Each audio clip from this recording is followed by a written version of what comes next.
Good morning, all of you. Audible, visible.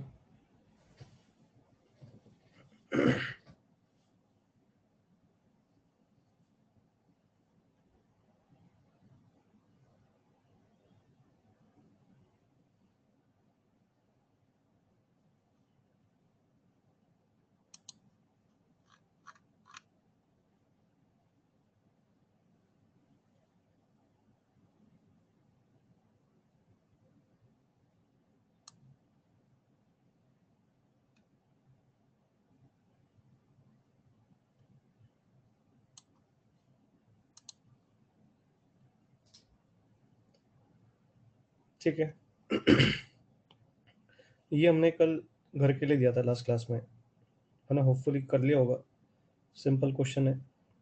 If the sum of the reciprocal of the intercepts made by a line on the coordinate axis is always non zero constant k, then show that that line always passes through fix point 1/k, 1/k। ठीक है, तो कोई भी form of line लिख लिया मैंने, जैसे general form of line लिख लिया। अब अकॉर्डिंग टू द क्वेश्चन उसने कहा है कि एक्स इंटरसेप्ट का रेसिप्रोकल और वाई इंटरसेप्ट के रेसिप्रोकल का सम k है। तो इसमें एक्स इंटरसेप्ट निकालने के लिए y को 0 रख दिया, y इंटरसेप्ट निकालना है x को 0 रख दिया, x इंटरसेप्ट आ गया, y इंटरसेप्ट आ गया। इस इक्वेशन के अंदर x इंटरसेप्ट और y इंटरसेप्ट की वैल्यू पुट करी, जैसे निकाली, और अपने को पता है कि यहाँ पर अपन c को या a को या b को किसी एक को रिप्लेस कर देते हैं। तो मैंने जनरली c को रिप्लेस करना ही प्रेफर करा है, तो मैंने यहाँ पे c की वैल्यू रख दी। c की वैल्यू रखने पे अपने पास a times L1 plus b times L2 का फॉर्मेट आ गया। That is nothing but family of lines passing through 1/k, 1/k। हो गया था क्या सबसे?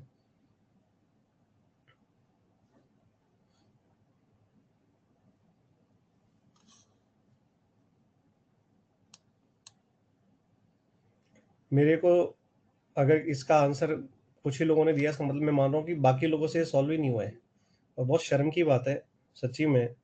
मतलब क्या हमारा लेवल होगा कि अगर हम ये क्वेश्चन भी नहीं कर पा रहे हैं इलस्ट्रेशंस को पढ़ने के बाद, है ना? और अगर किसी ने अटेम्प्ट नहीं किया है और वो बगैर अटेम्प्ट करे क्लास में आया है, तो अगेन वो स्टूडेंट जो है, मतलब बिल्कुल, है ना, आईआईटी के लिए सीरियस नहीं है, और उसे शायद आईआईटी से कोई लेना देना भी नहीं है। मैं फिर से पूछ रहा हूँ, क्या ये क्वेश्चन का आंसर हमारा ये आ गया था क्या? हो सकता है आपने लाइन दूसरी ली हो, आपने हो सकता है एक्स अपॉन ए लिया हो, वाई अपॉन बी लिया हो, इज इक्वल टू 1 लिया हो। उससे मुझे कोई फर्क नहीं पड़ता है, कोई भी फॉर्म ऑफ लाइन ले सकते हो। फाइनल आंसर हमारा 1/k, 1/k आएगा। अभी भी मुझे क्लास में जितने लोग मौजूद हैं उन सबका आंसर नहीं मिला।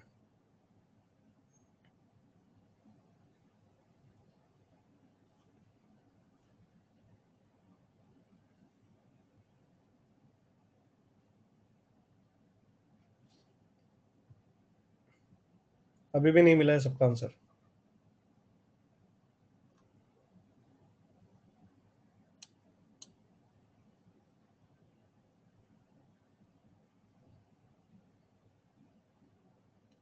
अब मैं ये मान रहा हूँ कि अब जो लोग कमेंट में नहीं लिख रहे हुआ या नहीं हुआ, मैं ये मान सकता हूँ कि वो लोग जो हैं वो कुछ पढ़ते लिखते नहीं है, ना वो अटेम्प्ट करते हैं टाइम पे, इसलिए वो लोग आंसर देने लायक ही नहीं है कि उनसे हुआ है या नहीं हुआ है ना? तो दे आर, मतलब सबसे बर्बाद कैटेगरी है ना, दोज पीपल। खैर एनीवेज, मैंने लास्ट क्लास में होमवर्क के लिए कहा था कि मैं रेस डिस्कस करूंगा, तो सबसे पहले मैं 45 रेस शायद डिस्कस नहीं हुई थी, तो 45 रेस डिस्कस करने हो। सॉल्यूशन ऑलरेडी मैं शेयर कर चुका हूँ, तो अगर किसी को कुछ डिस्कस करना हो तो दिस इज रेस नंबर 45। पहले I will discuss the race and in the end I will discuss the sheet. अभी मैं रेस डिस्कस कर रहा हूँ। रेस 45, और रेस के अंदर हम पीछे के जो टॉपिक्स हैं उनको रिवाइज करते हैं।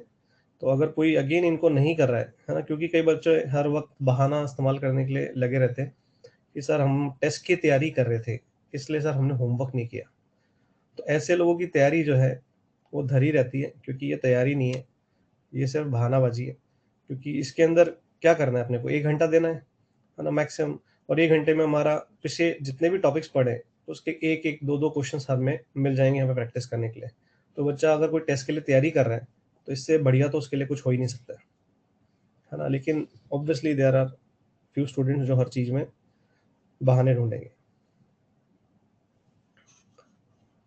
हाँ, सुधांशु भगत, कुछ कहना है?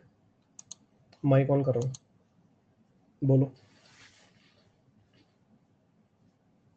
इसमें मुझे क्वेश्चन नंबर 5 में एक बात पूछना था कि जैसे इसमें हम डिफरेंस ऑफ रूट से सर किए हैं, तो सर आंसर आया L/A का होल स्क्वायर।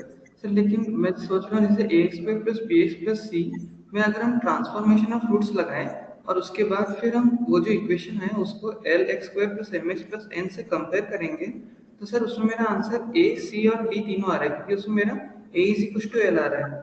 तो सर एक इसमें सेकंड, मतलब मेरे एक सेकंड, एक मिनट, तुम्हारी आवाज़ एक तो क्लियर नहीं आ रही है। मैंने जो थोड़ा बहुत समझा तुम्हारी बात वो मैं बता देता हूँ। तुमने ये क्वाड्रेटिक जो है उसके रूट ABC लिए और तुमने कहा ये जो इक्वेशन है इसके रूट α-3 और β-3 है। तो तुमने ट्रांसफॉर्मेशन यूज़ करके जो नई इक्वेशन निकाली उसको इससे कंपेयर किया या इससे कंपेयर किया? Sir Lx² plus mx plus n से कंपेयर किया। हाँ, फिर ये हाँ सर, तो फिर सर मेरा उसमें इसमें कंपेयर किया था सर, मेरा a = L आ गया। और उसके बाद फिर सर जो भी था मतलब सिर्फ b के जगह पे कुछ और आया, तो फिर उसको मैं m से कंपेयर कर लिया और c के जगह पे कुछ कांस्टेंट आया उसको मैं n से कंपेयर कर लिया। तो सर कंपेयर उसमें जैसे मैं a कंपेयर करेंगे तो इक्वेशन जब लिखेंगे तो डायरेक्टली इक्वेट करेंगे, वो रिलेशंस क्या बने एग्जैक्टली वो देखने पड़ेंगे। मुझे तुम्हारी कैलकुलेशन एक बार चेक करनी पड़ेगी, है ना? मुझे एक बार देख करके ही पता लगेगा कि तुमने वहाँ पे क्या गलती करी है। तो वो तो तुम मुझे अलग से भेज सकते हो, है ना, डिस्कस करने के लिए अगर ऐसा कुछ है तो। बाकी तो ओके जनरली एक सर। अपना शीट का ही क्वेश्चन है। अपन लोग यही करते हैं कि अगर इसके रूट्स और इसके रूट्स का डिफरेंस और इसके रूट्स का डिफरेंस सेम है तो हम डिफरेंस को इक्वेट कर देते हैं, है ना? यस और शायद यस तुमने सर। कुछ कैलकुलेशन मिस्टेक करी है क्योंकि ट्रांसफॉर्मेशन से भी आंसर सेम आएगा। You must have done something wrong in the calculation. मैं तुम्हें एडवाइस दूंगा, तुम पुराना सॉल्यूशन साइड में रख दो और एक फ्रेश पेज पे इस क्वेश्चन को री अटेम्प्ट करो एंड देन यू सी कि वापस से आंसर क्या आ रहा है। मुझे लगता है कि कुछ ओके कैलकुलेशन, सर। ठीक है? Yes sir, thank you sir. तो आगे बताएंगे। मैं बंद कर देता हूँ रेस 45 को, लास्ट कॉल है रेस 45 के लिए।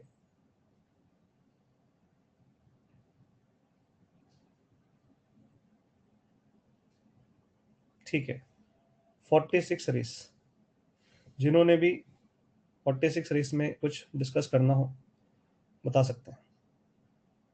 These are very good exercise for everyday purpose.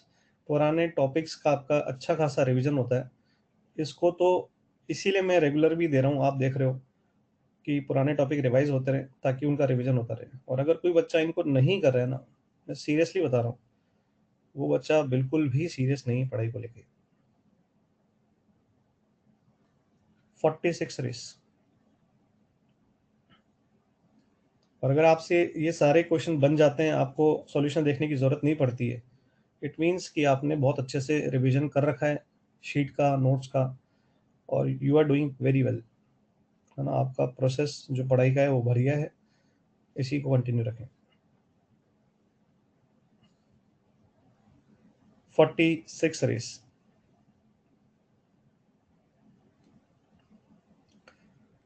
तो आई थिंक मैंने होमवर्क में 45 46 डिस्कस करना बाकी था। अब मैं 47 रेस को अभी डिस्कस करूं या फिर नेक्स्ट टर्न पे डिस्कस करूं, ये बता दें आप मुझे।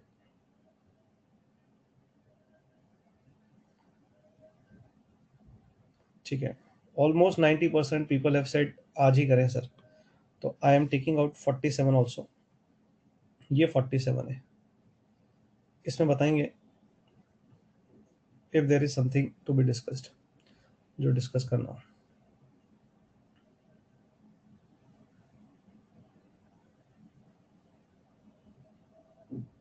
47 race,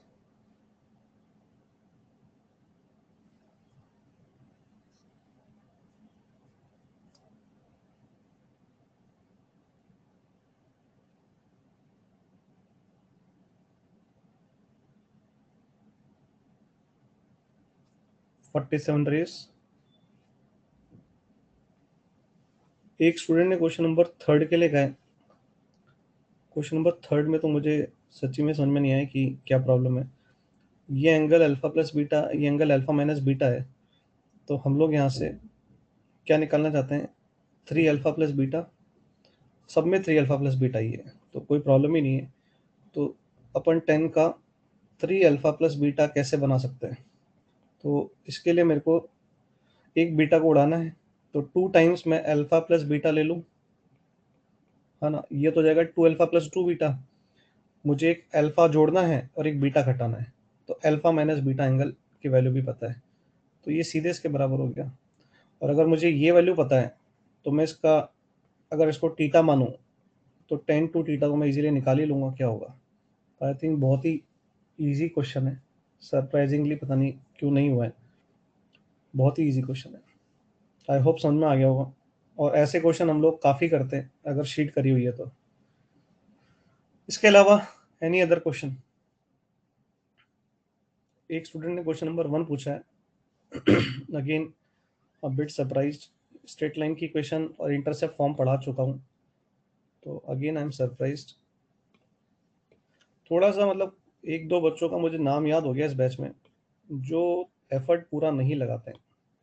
they are always after कि भाई कोई ना कोई उन्हें समझा दे।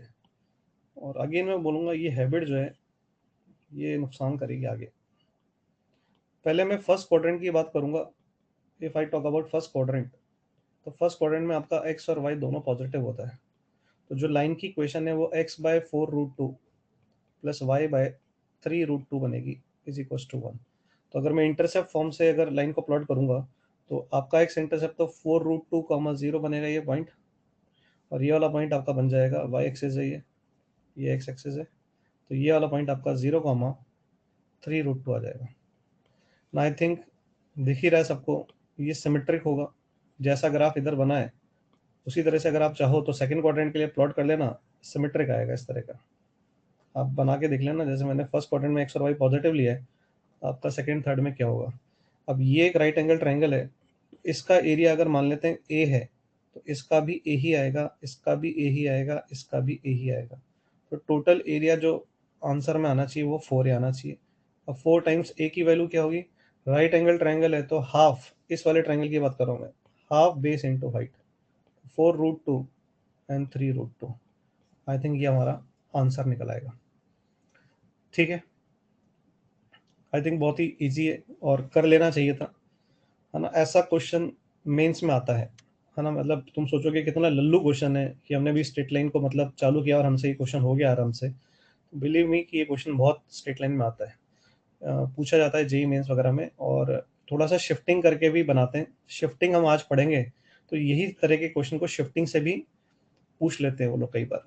हम अभी आज शिफ्टिंग पढ़ेंगे तो अपने को थोड़ा आइडिया लग जाएगा what I am talking about. और कुछ इस 47 रेस में, एनीथिंग अपार्ट फ्रॉम दिस?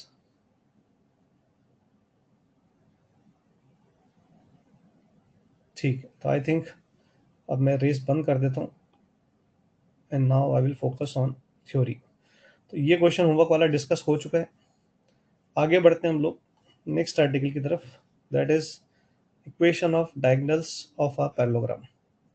अगर मैं तुमसे सिंपल सा क्वेश्चन पूछूं, ध्यान से सुनना, कि तुम्हें एक पैरेललोग्राम की चारों लाइंस की इक्वेशन दे दी है और मैं तुमसे बोलूं कि मुझे डायगोनल एसी निकालना है, तो क्या करोगे बताओ। एनीबॉडी कमेंट करके जो बोलना चाहे, माइक ऑन है, हैंड रेस करो और बोलो।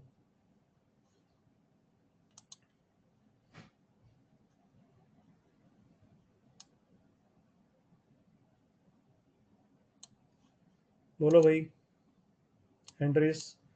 हर्षराज, हाँ बोलो हर्षराज। सर L2 L3 का इंटरसेप्ट निकालेंगे और L1 L4 का इंटरसेप्ट निकालेंगे। इन दो दोनों लाइन पॉइंट।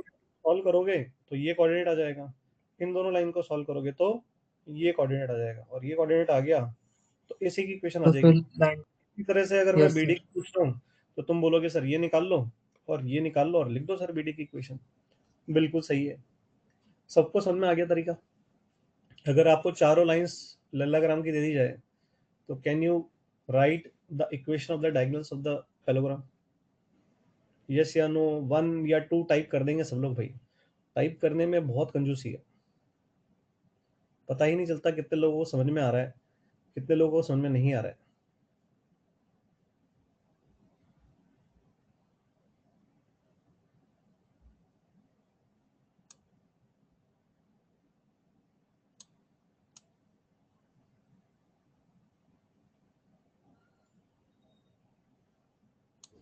अभी भी कई लोगों ने टाइप नहीं किया है, मतलब I think they are the most, मतलब क्या मैं बोलूँ, लेकिन मैं समझ गया हूँ कि उनकी कैटेगरी क्या है। मतलब 1 या 2 टाइप करने में भी दिक्कत है, या तो वो क्लास में सिर्फ स्क्रीन ऑन करके इधर उधर घूमते रहते हैं अपने घर पे, है ना, टाइम पास करने के लिए, सिर्फ लॉगिन तो कर दिया है और इधर उधर घूम रहे हैं, तो पता ही नहीं क्लास में क्या चल रहा है। खैर एनीवेज, ऐसे लोगों को अपने आप आगे पता चल जाएगा उनका हाल। खैर एनीवेज, आगे बढ़ते हैं। तो एक मेथड आई थिंक सबको समझ में आ गया है, जो अभी एक स्टूडेंट ने अपने को समझाया। अब मैं तुमको कहूँ कि इसको करने का एक बहुत ही क्लासिकल या बोले स्टाइलिश अप्रोच भी है, जो तुम में से किसी को भी अभी पता नहीं है, लेकिन थोड़ी देर में भी पता चल जाएगा। तो तुमको वो मेथड को आना चाहिए। रीज़न बीइंग कि कई बार जो आपका इक्वेशन एसी होगा, वो उसी फॉर्मेट में ऑप्शन में लिखा जाएगा। Listen very carefully.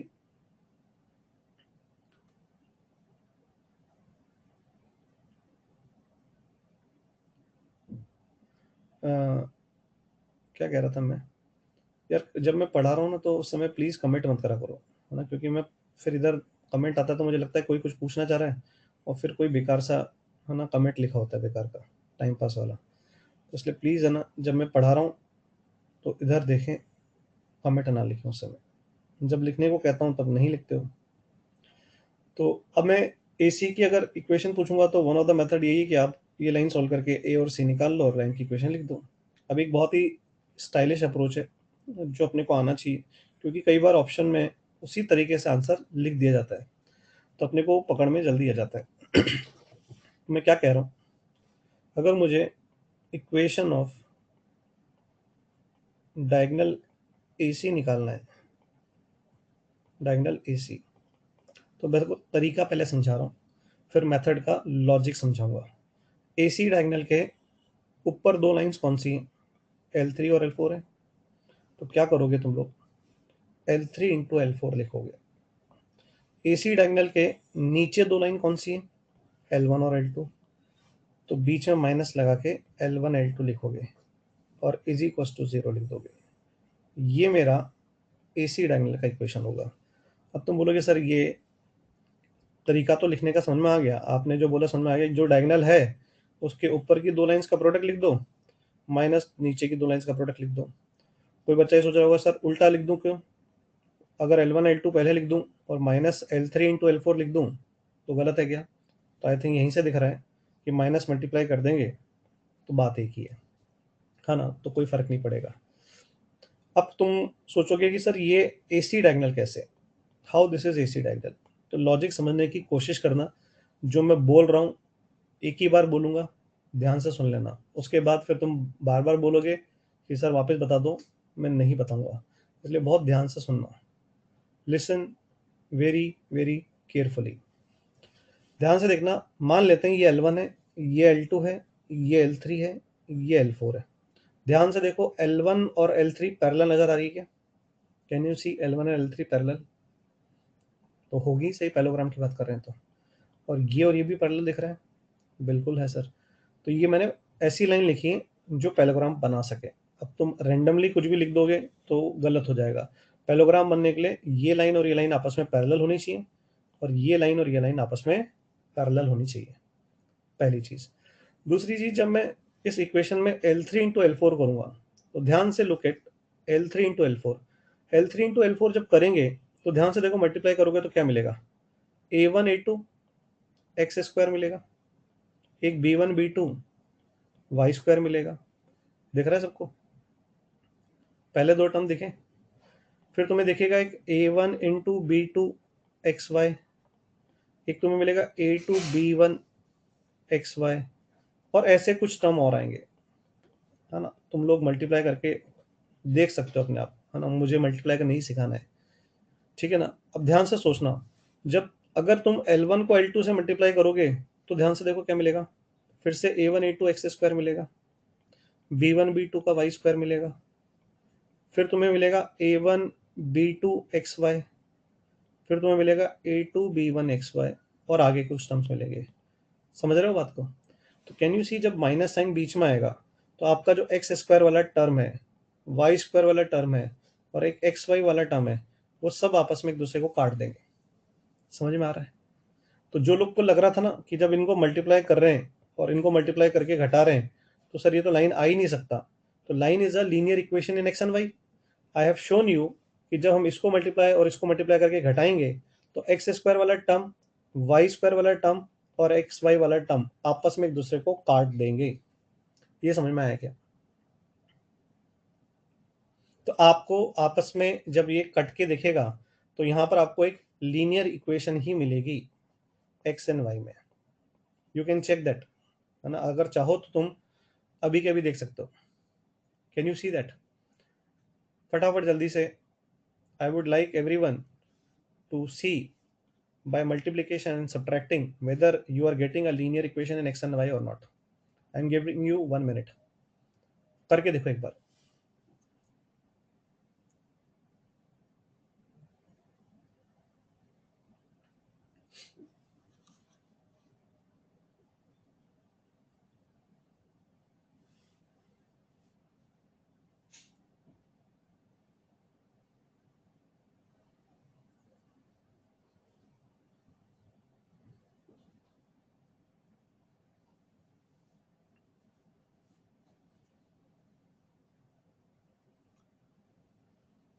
देखो अभी मैंने कुछ करने को कहा है ना, उस समय वो काम ना करके कुछ लोगों की आदत होती है कि अपना फिर दिमाग, है ना, दिखाने की कोशिश करना।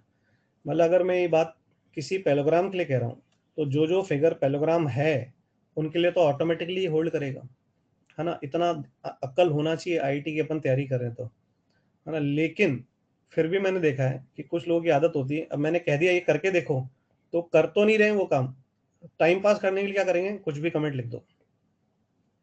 ये नहीं कि पहले जो सर ने कहा है हम करके देखें इसको। और अगर पैलोग्राम के लिए कोई चीज बोली जा रही है तो जो जो फिगर पैलोग्राम में आते हैं, वो रेक्टेंगल हो, स्क्वायर हो, रोम्बस हो, ये ऑटोमेटिकली उसके लिए तो होल्ड करेगा ही करेगा। मतलब इसमें there is nothing to ask. If it is holding for parallelogram तो it has to hold for all those thing which are coming in the parallelogram category. क्या सबको एक्स और वाई में इनको घटा करके एक लीनियर इक्वेशन मिल रही है क्या? हाँ या ना? 1 और 2?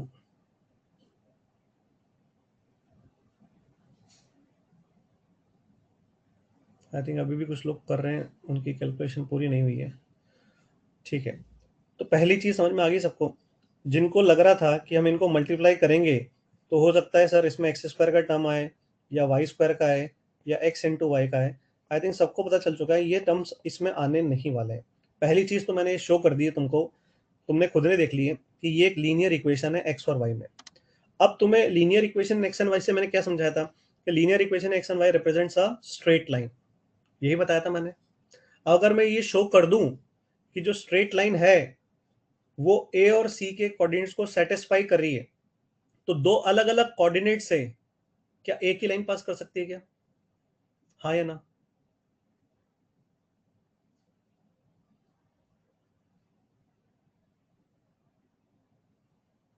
तो now I am showing you कि this is a linear equation x and y, and now I will show कि ए के कोऑर्डिनेट्स और सी के कोऑर्डिनेट्स इसको क्या करेंगे, सेटिस्फाई करेंगे। अब जैसे ही मैंने ये शो कर दिया कि ए और सी दोनों के कोऑर्डिनेट्स को सेटिस्फाई कर रहे हैं, तो दो अलग अलग कोऑर्डिनेट से एक लीनियर इक्वेशन एक्स और वाई की क्या रिप्रेजेंट कर देगी, उनको ज्वाइन करने वाली लाइन की इक्वेशन। हाँ या ना?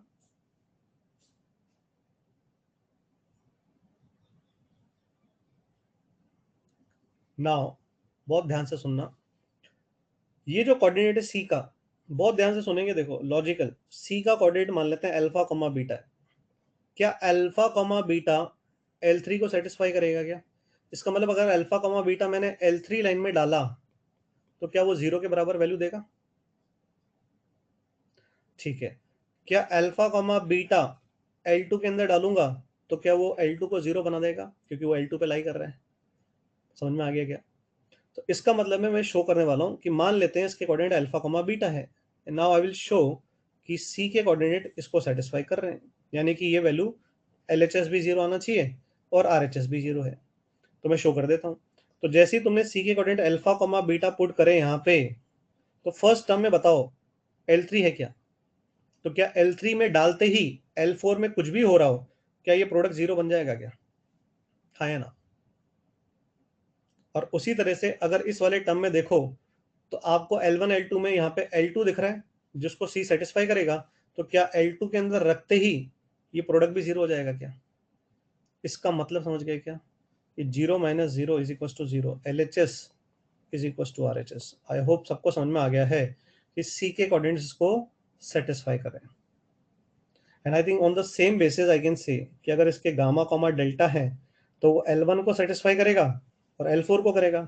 अब जैसे ही A मैं यहाँ पे रखूंगा तो ये L4 वाला 0 बन जाएगा और ये L1 वाला 0 बन जाएगा। आगे वाले के साथ कुछ भी हो रहा हो तो 0 से किसी भी नंबर को मल्टीप्लाई करेंगे तो 0 ही आएगा। तो 0 माइनस 0 इज अगेन 0। बोलो समझ में आया कि नहीं आया? हाँ कि ना? देखो एग्जाम में कोई हमसे लॉजिक नहीं पूछेगा, बट लॉजिक बताने से अपनी अंडरस्टैंडिंग बढ़ती है, इसलिए मैंने इसका लॉजिक भी समझा है। मुझे 1 मिनट लगता, मैं बोलता बस ये याद कर लो, ऊपर की 2 लाइन प्रोडक्ट लिखो, नीचे की 2 लाइन प्रोडक्ट लिखो, घटा दो, आंसर आ गया। बहुत काम आसान हो जाता, 10-15 मिनट बच जाते हैं। हाँ या ना?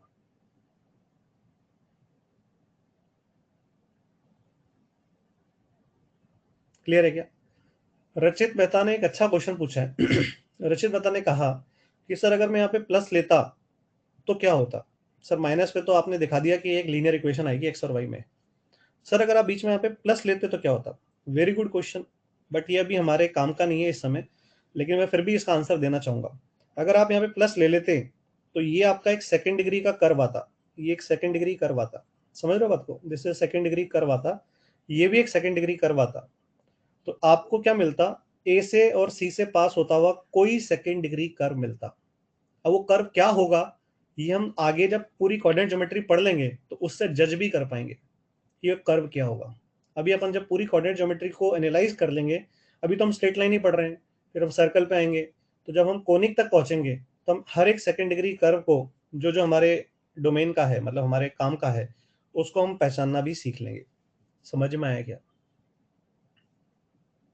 Very good thought, but I like this कि किसी ने सोचा कि यहाँ पे सर प्लस करते तो क्या होता, मतलब ठीक है। क्या मैं आगे बढ़ूं?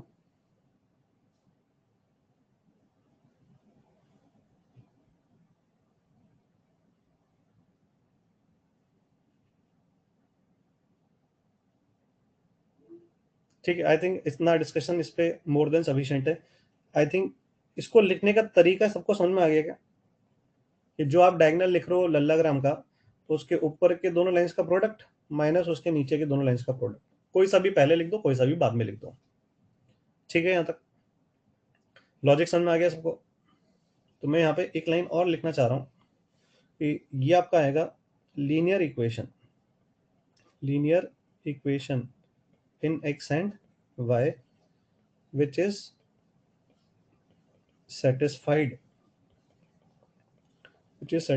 by a and c, hence its equation of diagonal AC। Clear? आगे बढ़ता हूँ।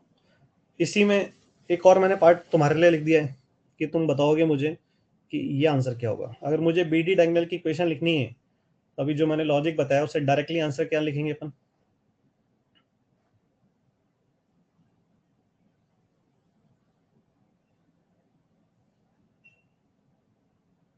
Very good. तो अगर मुझे इक्वेशन ऑफ डायगोनल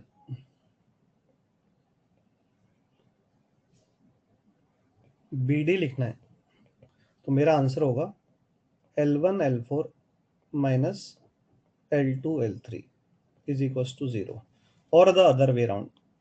या तो आपने L2 L3 पहले लिखा होगा, फिर माइनस आपने L1 L2 L1 L4 किया होगा, हाँ कि ना?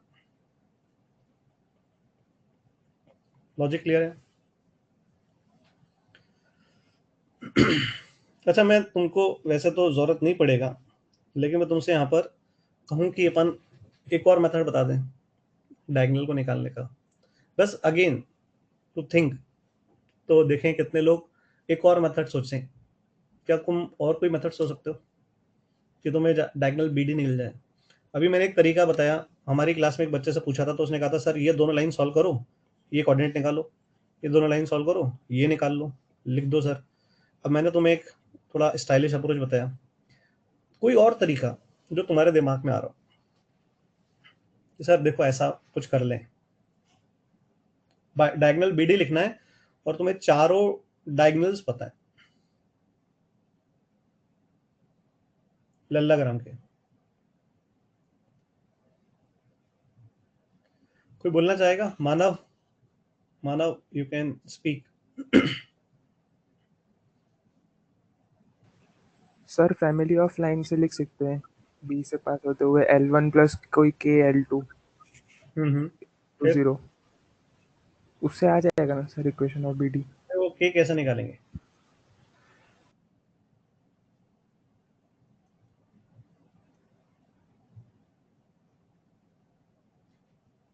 तो पूरा प्रॉपर्ली नहीं सोचा एक्चुअली, चलो मैं बता देता हूँ।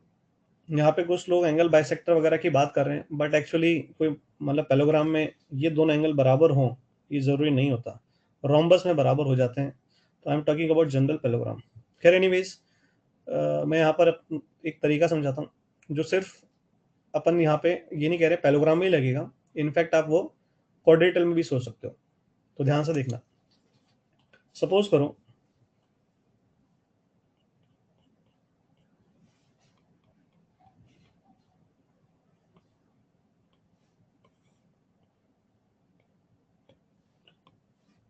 suppose you have some quadrilateral. I am not taking trapezium, I am not taking parallelogram, I am talking about general quadrilateral. ये समझ में आया सब लोगों को? A, B, C and D. L1 equal to 0 ये गिवन है, मतलब ये लाइन की इक्वेशन आपको पता है। सपोज करो ये तीनों चारों लाइन जो मैं लिख रहा हूँ यहाँ पे ये आपको पता है, क्लियर है क्या? सपोज करो कि मुझे BD डायगोनल लिखना है, I want to write equation of BD diagonal. बोलूँ मैं, बहुत आसान है, मतलब आई एम डिसअपॉइंटेड कि कोई भी बच्चा ने इसका आंसर नहीं दिया प्रॉपरली, बट ठीक है। Equation of line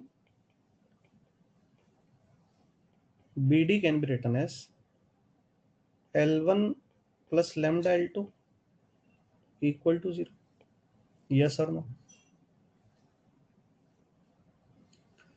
Now what I will say is कि L2 बराबर L4 बराबर 0 और L3 बराबर 0, ये तीनों लाइंस कॉन्करेंट हो गई।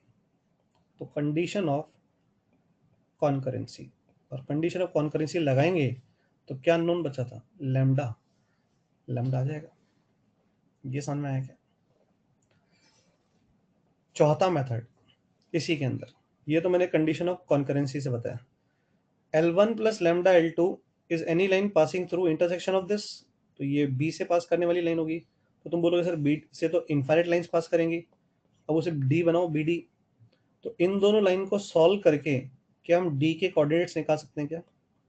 और फिर हम कह सकते हैं इस इक्वेशन को इस D के कोऑर्डिनेट्स क्या करेंगे? सेटिस्फाई करेंगे, हाँ या ना? चौथा method.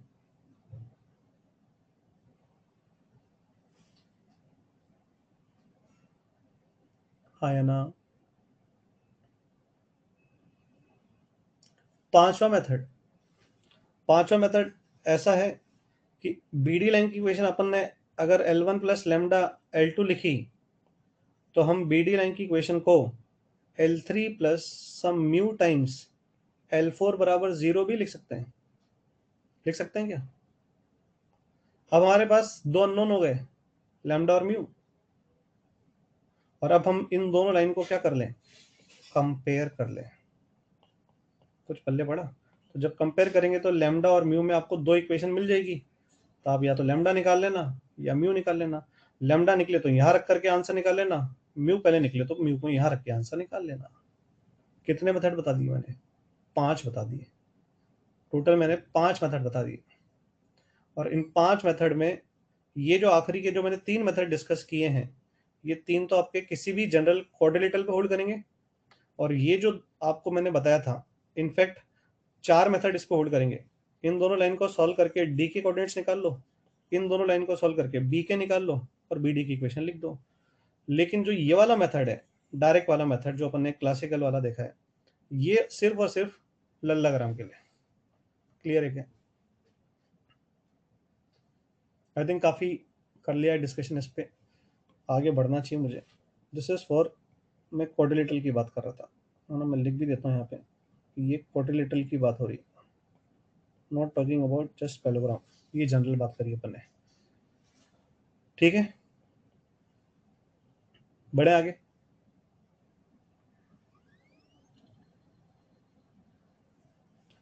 Next we are coming to shifting of origin. Now this technique is sometimes very useful.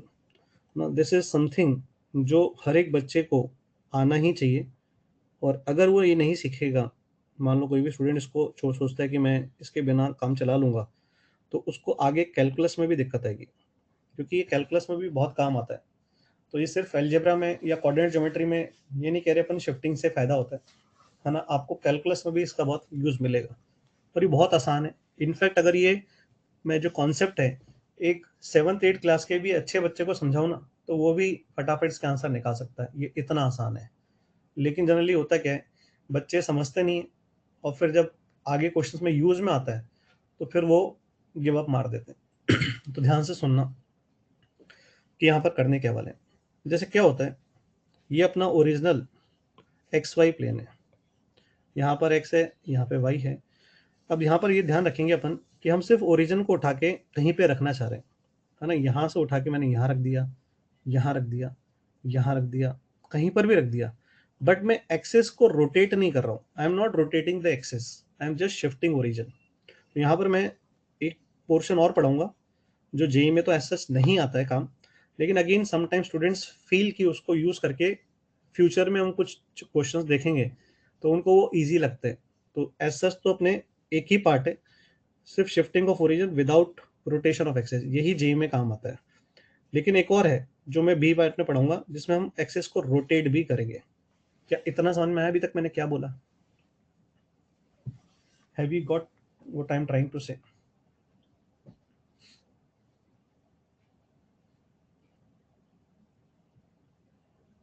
ठीक है।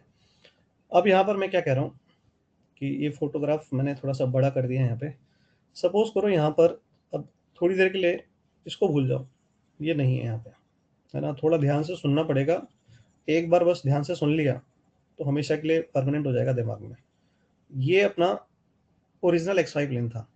अब यहाँ पर जो मैंने डॉट मार्क कर रखा है, इसका कुछ कोऑर्डिनेट होगा एक्स वाई के रिस्पेक्ट में, ये ओरिजिनल एक्स और वाई के रिस्पेक्ट में। तो मैंने कहा कि ये जो पॉइंट है आपका, ये है एक्स कॉमा वाई, सम एक्स कॉमा वाई है ये इसका एब्सिसा हो गया, ये ऑर्डिनेट हो गया। अब मैं नया एक्सेस बना रहा हूँ, इस ओरिजिन को उठा के मैंने एक नए पॉइंट पे शिफ्ट किया, ए कॉमा बी पे, और इससे मैंने कह दिया एक्स एक्सेस के पैरेलल लिया, और इसको कैपिटल एक्स एक्सेस बोल दिया, और इसको कैपिटल वाई एक्सेस बोल दिया। अब मैंने कहा कि ये वाला पॉइंट इस नए वाले एक्सेस के रेस्पेक्ट में कैसे लिखा जाएगा। तो बहुत सिंपल सी बात है, अगर तुम ध्यान से सोचो, कुछ भी नहीं है। अगर मैं तुमसे ये डिस्टेंस की बात करूँ, ये डिस्टेंस, तो तुम बताओ ये डिस्टेंस कितना हुआ। अगर तुमने इसको ए कॉमा बी पे शिफ्ट किया है तो व्हाट इज दिस डिस्टेंस? तो तुम बोलोगे सर ये तो बहुत आसान है, ये तो ए हो गया। मैंने कहा बताओ चलो ये कितना है, तो तुम बोलोगे सर ये भी बी है सर, तो ये ए है सर और ये बी है सर। अब मैंने कहा चलो इसको भूल जाओ थोड़ी देर के लिए, इसको भूल जाओ थोड़ी देर के लिए, भूल जाओ उसे, और इसको सोचो कि मैंने लिखा ही नहीं था। अब मैं तुमसे इस वाले एक्सेस के रिस्पेक्ट में कहता हूँ, है ना, ये नया ओरिजिन आ गया, तो अब इस वाले पॉइंट को तुम क्या लिखोगे? तो तुम बोलोगे सर कैपिटल एक्स और वाई लिखेंगे नए वाले एक्सेस के रिस्पेक्ट में। तो मैंने कहा ठीक है, तो इसका मतलब तुम ये कहना चाह रहे हो कि इस वाले नए एक्सेस के रिस्पेक्ट में ये तुम्हारा कैपिटल एक्स हुआ और ये वाला कैपिटल वाई हुआ, हाँ या ना, ये बोलोगे। अब मैं बोलूँगा यार तुम खुद को ही देख लो कि क्या कह रहे हो तुम यहाँ से कह रहे थे ओरिजिनल एक्सेस के रिस्पेक्ट में कि ये जो डिस्टेंस था ये वाला, ये x था, और ये जो डिस्टेंस था ओरिजिनल ये था y। आई थिंक अब मुझे कुछ बोलने की शायद ज़रूरत ही नहीं है, सबको ही दिख गया होगा कि this plus this is actually this and this plus this is actually this. समझ में आया क्या क्या कहा अपन ने? तो अपन यहाँ पे क्या कह रहे हैं, small x is nothing but capital x plus a। It means जो नया x एक्सिस कैपिटल x और कैपिटल y बना था उसके रिस्पेक्ट में ये x माइनस a हो गया। इसी तरह से जो स्मॉल y की वैल्यू है वो कैपिटल Y प्लस b है, तो जो नया y होगा वो ओरिजिनल y माइनस b हो गया। आई थिंक सबको समझ में आ गया है नया x और y कैसे निकाला। अब कोई बोलेगा सर a और b नेगेटिव हो तो तुम्हें कुछ नहीं करना है, तुम जो a की वैल्यू थी वो रख देना यहाँ पे, अपने आप वो साइन अपना चेंज ले लेगा, नथिंग टू बॉदर अबाउट। और आई थिंक कहीं ना कहीं तुम लोगों ने शायद इसको यूज कर भी लिया होगा, अब तक कहीं ना कहीं तो यूज में आ गया होगा समवेयर। क्लियर है क्या? Is this clear? देखो बच्चों ने कमेंट में लिख दिया है कि सर फिजिक्स में यूज में आ चुका है, तो आई थिंक सबको आसान लगा होगा, नथिंग इज देयर। एक जने ने हैंड रेज किया, सृष्टि, हाँ भाई बोलो।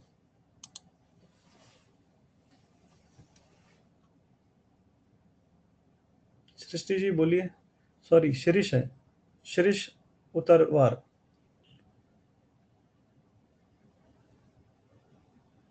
गलती से एंट्रीज हुआ है क्या?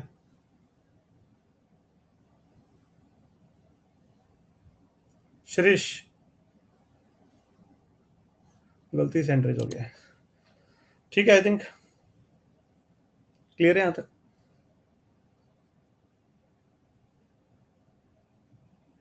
ठीक है ना, आगे बढ़ूं? तो ये बहुत ही सिंपल है। I think shifting of origin, तो अपन इसको थोड़ा सा अप्लाई कर लेते हैं बेसिक सवालों में। इसकी एप्लीकेशन तो हम लोग आगे यूज करते ही रहेंगे। मैंने जैसा कहा कि कोऑर्डिनेट ज्योमेट्री पे तो यूज आएगी, लेकिन अगले साल यू विल सी कि इसका कैलकुलस में भी यूज आता है। स्पेशली कैलकुलस में कहाँ ज्यादा काम आता है बता देता हूँ मैं। जब हम लोग एरिया अंडर द कर्व एक चैप्टर है पढ़ते हैं कैलकुलस का, उसमें इसका काफी अच्छा यूज आता है ना।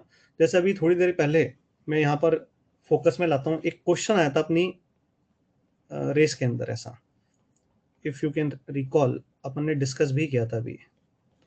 इस तरह का एक क्वेश्चन था कि ये अपनी लाइंस हैं तो इसका बाउंडेड एरिया बताओ, याद है? अभी थोड़ी देर पहले आया था। तो इसी में क्या करते हैं, कई बार आप शिफ्टिंग करते हो तो x माइनस वन आ गया, बाई टू लिखा हुआ आ गया, फिर y माइनस थ्री आ गया, डिवाइड बाय फोर आ गया, इज इक्वल टू वन आ गया। तो अपन क्या करते हैं कि हम बोलते हैं कि ओरिजिन को 0,0 से उठा के कहाँ रख दो, 1,3 पे रख दो। तो 0 से उठा के ये अपने नई जगह 0 डैश रखा, तो आपका जो ये है नया बन जाएगा x डैश बाई टू और इसे y डैश बाय फोर। और अपन क्योंकि शिफ्टिंग कर रहे हैं, ध्यान से देखना, अपन ने इसको शिफ्ट किया। बहुत सिंपल सी चीज समझना, शिफ्टिंग करने से हो क्या रहा है, आपका ओरिजिनली 0,0 के रेस्पेक्ट में सपोज करो ये पॉइंट था 5,7, सपोज करो था। अब आपने ओरिजिन को उठा के 2,3 पे रख दिया, तो ये वाला पॉइंट अब नया क्या बन जाएगा, 3,4। ये तो बन जाएगा ना नया, ये न्यू है नए ओरिजिन के रेस्पेक्ट में और ये ओल्ड है, हाँ या ना? अब क्या हुआ, क्या ये पॉइंट ने अपनी जगह बदली XY प्लेन में? क्या ये उठ करके कहीं और चला गया?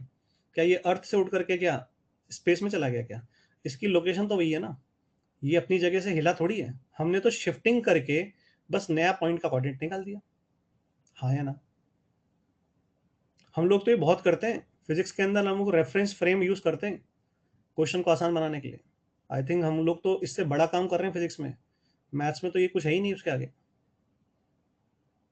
तो मैं क्या कहना चाह रहा हूं कि सपोज करो कि ओरिजिनल एक्स वाई प्लेन में कोई लाइन की इक्वेशन थी, हाँ या ना, ये लाइन की इक्वेशन थी।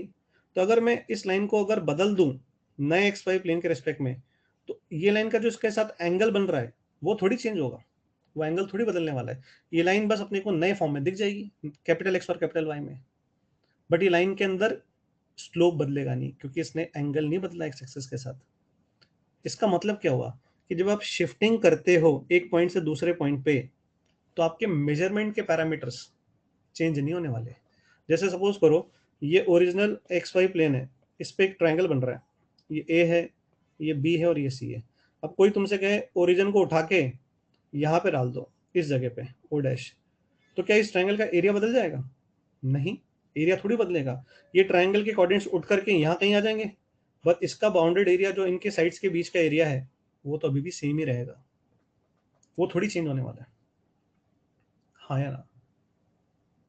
तो what I am trying to say is कि जब आप शिफ्टिंग करते हो एक्स वाई प्लेन पे एक पॉइंट से दूसरे पॉइंट पे without rotation of the axes, important, without rotation of the axes, without rotation of the axes, तो मेजरमेंट के पैरामीटर्स कभी भी बदलाव में नहीं आएंगे। अगर दो पॉइंट पहले ए और बी थे, ये ए था और ये बी था, इनके बीच की डिस्टेंस 5 थी, तो ओरिजिन को उठा के आप कहीं पर भी रख दो, इनके बीच की डिस्टेंस 5 ही रहने वाली है, बदलेगी नहीं। ए और बी के कोऑर्डिनेट्स बदल जाएंगे नए एक्सेस के रिस्पेक्ट में, इनके बीच की डिस्टेंस नहीं बदलेगी। समझ में आया क्या?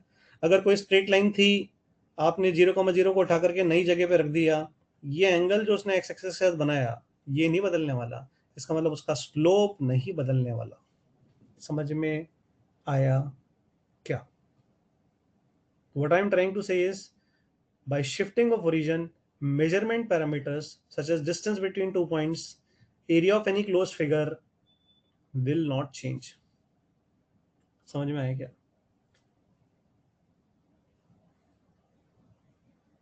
तो यहाँ पर बहुत इंपॉर्टेंट है ये, अपन इसको नोट भी कर लेते हैं ताकि अपन लोग घर पे भी पढ़ लेंगे एक बार।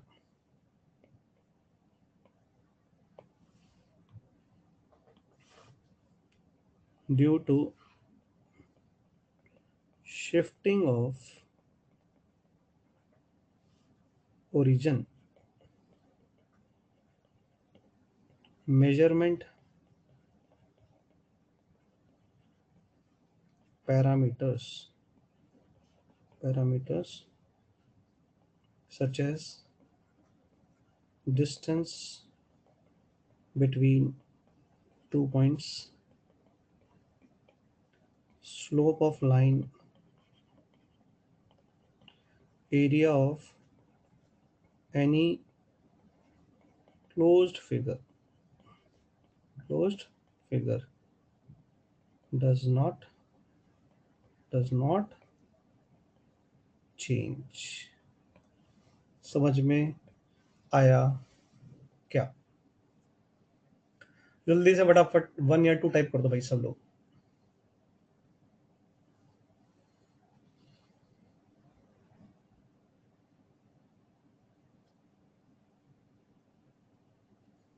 अगर किसी को थोड़ा सा भी डाउट आए है ना, तो थोड़ा सा अपना डाउट को क्लियर करने के लिए, जिसको ये बात जो मैं बोल रहा हूँ अगर लगे कि नहीं फील नहीं आई, कुछ मत करो, तुम एक पॉइंट लिखो ए, कोऑर्डिनेट लिख लो, बी लिख लो, और 0,0 से ओरिजिन को तुम्हारी मर्जी हो वहां शिफ्ट कर दो, और नया ए और बी लिख लो। पहले का ए और बी का बीच का डिस्टेंस निकाल लो, नया का ए और बी का डिस्टेंस निकाल लो, तुम्हें अपने आप दिख जाएगा सब कुछ। समझ में आ रही है बात? यू विल ऑटोमेटिकली सी कि कोई चेंज आएगा ही नहीं। ठीक है, पहला क्वेश्चन ध्यान से देखेंगे और आंसर खुद देंगे। क्वेश्चन कह रहा है कि अगर 3, -4 पॉइंट है, तो अगर हम ओरिजिन को 1, 2 पे शिफ्ट कर दें तो उसका नया कोऑर्डिनेट क्या होगा? बहुत ही लल्लू question, I think it is very very easy question.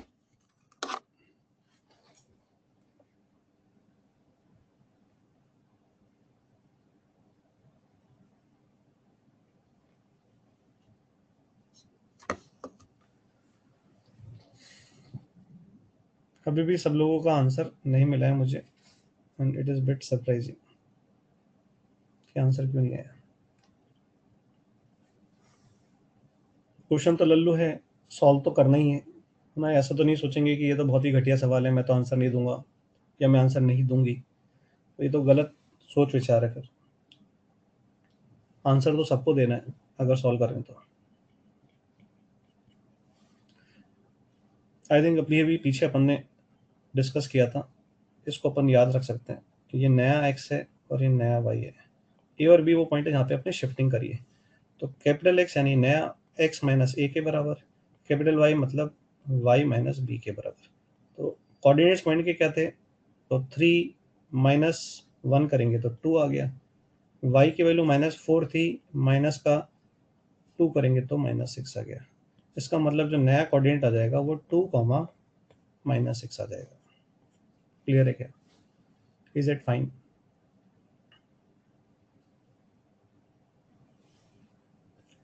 जैसे देखो, ये तुमसे किसी ने कहा कि find the transformed equation of this straight line if origin is shifted to this point. तो हमने कहा कि जो नया x होगा वो x माइनस ए के बराबर होगा, नया जो y होगा वो y माइनस बी के बराबर होगा। तो इस लाइन को हम अगर लोकस बोलें तो इस लाइन में हर एक जो स्मॉल x है वो इस तरह से शिफ्ट होगा और हर एक जो स्मॉल y है वो इस तरह से शिफ्ट होगा। तो अगर मैं नया x और y निकालना चाहूँ तो यहाँ से मैं कह सकता हूँ capital X will be small x minus 3 and capital Y will be y minus -1. It means y plus 1. तो अब मैं अगर तुमसे बोलूं कि स्मॉल x क्या हुआ, तो बहुत ही सिंपल है। स्मॉल x की वैल्यू क्या हो गई? Capital X plus 3। तो स्मॉल y की वैल्यू क्या हुई? तो तुम बोलोगे कैपिटल Y -1। अब इसको उठा करके हम इस लाइन की इक्वेशन में रख देंगे। तो 2 टाइम्स कैपिटल X प्लस 3, नई लाइन आ गई है आपकी, इसको L डैश बोल देता हूँ मैं। तो ये आ जाएगा -3 times capital Y -1 and plus 5 बराबर 0। Can you see 2 capital X minus 3 capital Y and 6 plus 3 that is 9, 14। Is it correct? यही आ रहा है सबका? कुछ गड़बड़ तो नहीं करी मैंने? 6, 3 और 14 बिल्कुल सही है। क्लियर है क्या? हाँ या ना? Can you see slope? मैं तुमसे बोलूँ इसका स्लोप बताओ तो तुम क्या बोलोगे? सर 2/3। इसका पूछो तो sir 2/3। You have got my point. कोई बदलाव नहीं आया है स्लोप के अंदर, क्योंकि जब ओरिजिन की शिफ्टिंग करी है हमने तो हम रोटेशन तो नहीं कर रहे हैं एक्सेस का, सिर्फ ओरिजिन को एक जगह से दूसरी जगह उठा के रख रहे हैं। तो मेजरमेंट के पैरामीटर इस केस में चेंज नहीं होने वाले हैं। हाँ या ना? हाँ या ना?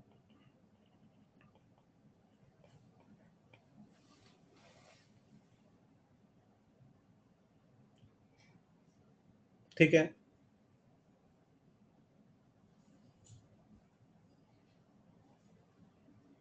बढ़ा जाए आगे।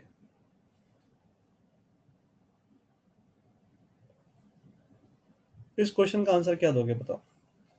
अगर मैं तुमसे इस क्वेश्चन का आंसर पूछूं तो what will be your answer?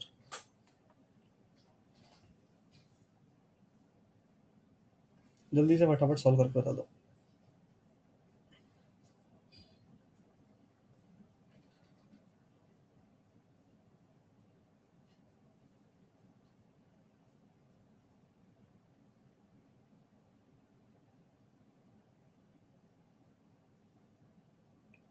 तो अगर कोई स्टूडेंट ध्यान से सोचे कि मैंने इस क्वेश्चन को अभी क्यों लिया है, क्योंकि ये तो मैं स्टार्टिंग में ही समझा चुका हूँ, तो आई थिंक उस बच्चे को ये समझ में आ जाना चाहिए कि सर ने अगर ये क्वेश्चन अभी लिया है और अभी अभी सर ने शिफ्टिंग की बात करी है, तो सर कहीं ना कहीं शिफ्टिंग को इस्तेमाल करके इस क्वेश्चन को हमें ईजी करके दिखाने वाले हैं।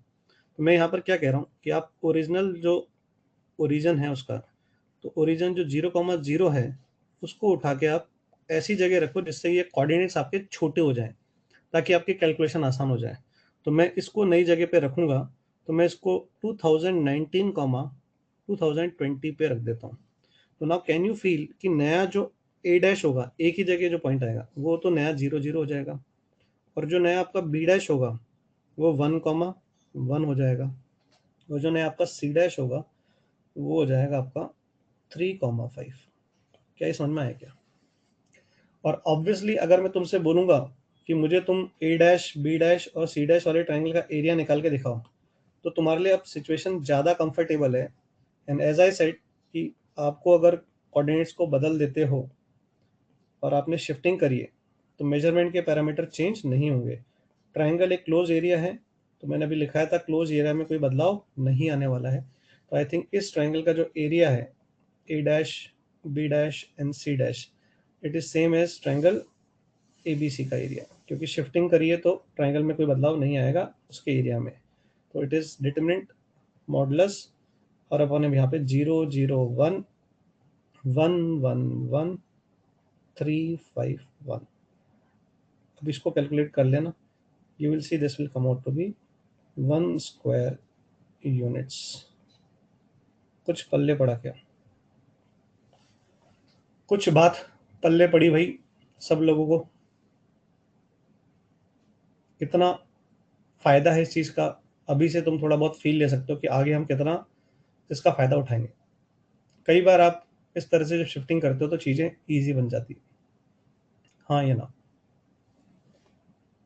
ठीक है, जैसे ये क्वेश्चन है, find the point to which origin should be shifted so that this curve has no first degree term. First degree term का मतलब है x की पावर 1 होना, y की पावर 1 होना, ये फर्स्ट डिग्री टर्म होते हैं। x की पावर 2 हो गया, ये 2 डिग्री टर्म हो गया। x इंटू वाई करेंगे, ये 2 डिग्री टर्म है। तो क्वेश्चन वो कह रहा है कि ओरिजिन को हम उठा के कहाँ रखें कि जब इस इक्वेशन को ट्रांसफॉर्म करें तो उसमें कोई भी फर्स्ट डिग्री का टर्म नहीं आना चाहिए। I think it is very easy. Again try करोगे? दे दो 1 मिनट, 1 मिनट ले लो 1 minute to get the answer.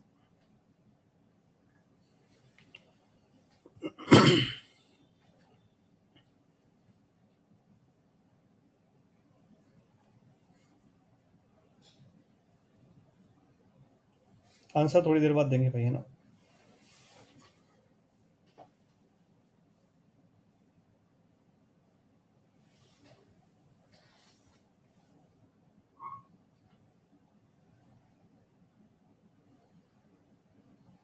तन्मय राहुल, ये कौन सा आंसर हुआ? 5x माइनस 2y, ये कौन सा आंसर हुआ? ऐसा तो मैंने कुछ पढ़ाया नहीं अभी तक। x के टर्म में कहाँ से ओरिजिन की शिफ्टिंग कर दोगे?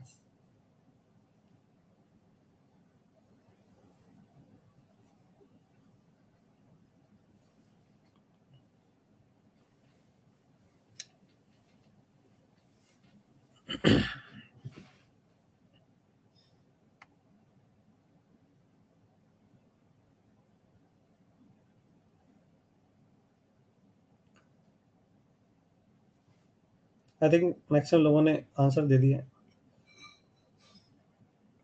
चलो एक तरीका तुम लोगों ने सोचा है, एक तरीका देखो मैं तुम्हें और बताता हूँ।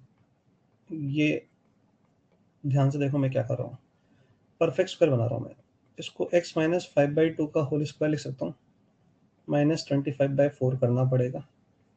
इसको y प्लस 1 का होल स्क्वायर लिख सकता हूँ, -1 लिखना पड़ेगा। ये हो गया। तो यहाँ पर अपना x माइनस 5/2 का होल स्क्वायर आ गया, और ये आ गया y प्लस 1 का होल स्क्वायर, और इज इक्वल्स टू वहाँ जाके 6 प्लस 25/4 होगा, तो इट विल बी 49/4। अब अगर इस चीज़ को मैं कैपिटल X कह दूं और इसको कैपिटल Y कह दूं, this becomes capital X square and capital Y square is equals to 49/4। It means मैंने x माइनस 5/2 को क्या माना? कैपिटल X माना, और y प्लस 1 को क्या माना? कैपिटल माना। यानी कि मैंने 0,0 को कहाँ उठा के रखा? तो आई थिंक सबको दिख गया है, 5/2 -1 पे रखा। तो अगर मैंने 5/2 -1 पे रखा तो इसका मतलब है जो इक्वेशन मेरे सामने आई इसके अंदर आपको कोई भी सिंगल डिग्री का टर्म नहीं मिलेगा, no first degree term in this. एक तरीका तो ये हो गया, समझ में नहीं आया? एक तरीका तो ये है, हाँ या ना? हाँ या ना? एक और तरीका है ना? वो हमने जो अभी भी सीखा है, ये तो मैंने डायरेक्टली कर दिया। जो कैलकुलेशन हम लोग क्वाड्रेटिक में करते हैं उससे होपफुली समझ में आ गया होगा। क्योंकि थोड़ी सी जगह कम है तो मैं इसको साइड में कर देता हूँ। ये मेथड 1 हो गया। मेथड 2 क्या है? तो मेथड 2 वो है जो हम लोग अभी तक सीखे हैं इसमें। मेथड 2 में हम क्या कह रहे हैं कि जो नया x है वो आपका कुछ x माइनस ए है, और जो नया y है वो y माइनस बी है। यानी आपने 0,0 को उठा के मान लेते हैं a, b पे शिफ्ट कर दिया। ठीक है, तो ऐसा एक तरीका है। तो अब अपन क्या करेंगे, स्मॉल x को लिख लेते हैं कैपिटल x के टर्म में। तो ये मैंने लिखा, स्मॉल y को कैपिटल Y प्लस बी। ये अपनी ओरिजिनल इक्वेशन थी, x square y square minus 5x plus 2y minus 5 बराबर 0।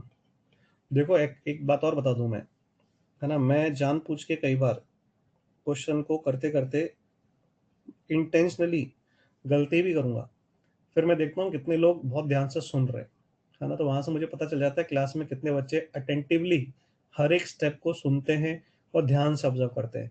तो ये ध्यान रख लेना, किसी दिन मैं ये हरकत करूंगा और पकड़ में आ गया तुम लोग तो बहुत बुरी तरह से सुनाऊंगा, ध्यान रख लेना। क्योंकि आईटी के बच्चों को हमेशा अटेंटिव रहना चाहिए। अब ये अपन ने यहाँ पे स्मॉल एक्स कैपिटल एक्स के टर्म में लिख दिया है, स्मॉल वाई कैपिटल वाई के टर्म में लिख दिया है। अब इसको यहाँ रख दो, तो एक्स प्लस ए का होल स्क्वायर, फिर ये वाई प्लस बी का होल स्क्वायर, फिर यहाँ पे capital X plus a and 2 times capital Y plus b minus 5 बराबर 0। ये क्लियर है सब लोगों को यहाँ तक स्टेप? अब इसको जब अपन पूरा एक्सपेंड करेंगे तो ध्यान से देखना, एक आएगा एक्स स्क्वायर का टर्म कैपिटल एक्स स्क्वायर, एक आएगा वाई स्क्वायर का टर्म। कुछ टर्म कांस्टेंट आएंगे और कुछ एक्स के कोफिशिएंट्स आएंगे। तो एक्स के कोफिशिएंट दिखा रहा हूँ मैं तुम्हें, होपफुली सब लोग देख सकते हैं, ये एक्स के कोफिशिएंट हो गया। इस तरह से कैपिटल वाई के कोफिशिएंट को दिखा रहा हूँ, तो 2b और यहाँ से 2yb और यहाँ से +2। और अब कांस्टेंट टर्म आएंगे, एक ए स्क्वायर आएगा, एक बी स्क्वायर आएगा, एक माइनस का 5 आएगा, एक प्लस का 2b आएगा और एक माइनस का 5 आएगा। यहाँ तक क्लियर है सब लोगों को? क्या चाहते थे तुम कि x का कोफिशिएंट नहीं आना चाहिए। आई होप इतना सबको पता है कि अगर मैं इसका कोफिशिएंट नहीं चाहता हूँ तो इसका मतलब मैं क्या चाहता हूँ, ये वैल्यू क्या हो जाए, 0 हो जाए। अगर ये वैल्यू को मैं 0 के बराबर कर दूंगा तो x का टर्म ही नहीं आएगा, y का टर्म ही नहीं आएगा। और ये तो हम लोग अलजेब्रा में बहुत बार करते हैं। अगर कोई टर्म से इंडिपेंडेंट चीज बनानी है तो उसके कोफिशिएंट को क्या बना देते हैं, शून्य बना देते हैं। तो क्या तुम लोग देख पा रहे हो कि अगर मैंने इसको 0 बनाया तो a का वैल्यू क्या आ रहा है, 5/2 आ रहा है। और अगर इसको शून्य बनाया तो b की वैल्यू क्या आ रही है, -1 आ रही है। क्या हमने a, b पे शिफ्ट किया था, उस a, b की वैल्यू सेम आ गई क्या जो यहाँ पे निकाली थी? हाँ या ना?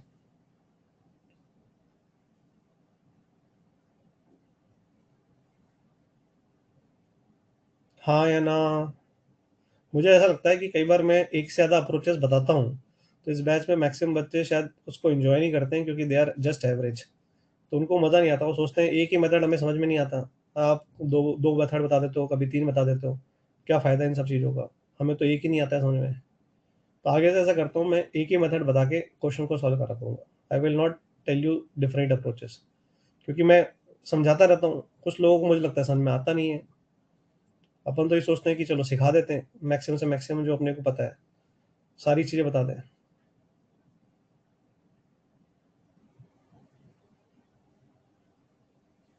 ठीक है, अगली बार से नहीं बताएंगे बस। अब मतलब मेथड 2 बताए थे, अपने हिसाब से देख लेना। आई थिंक ये दोनों हमारे होमवर्क में करने वाले क्वेश्चन है, ये दोनों हम घर पे कर लेंगे, आई होप कर लेंगे। ठीक है, ये होमवर्क में है। कोई दिक्कत है तो बताएं, इसमें जो भी अपन ने पढ़ा है इसमें अगर if there is something to discuss.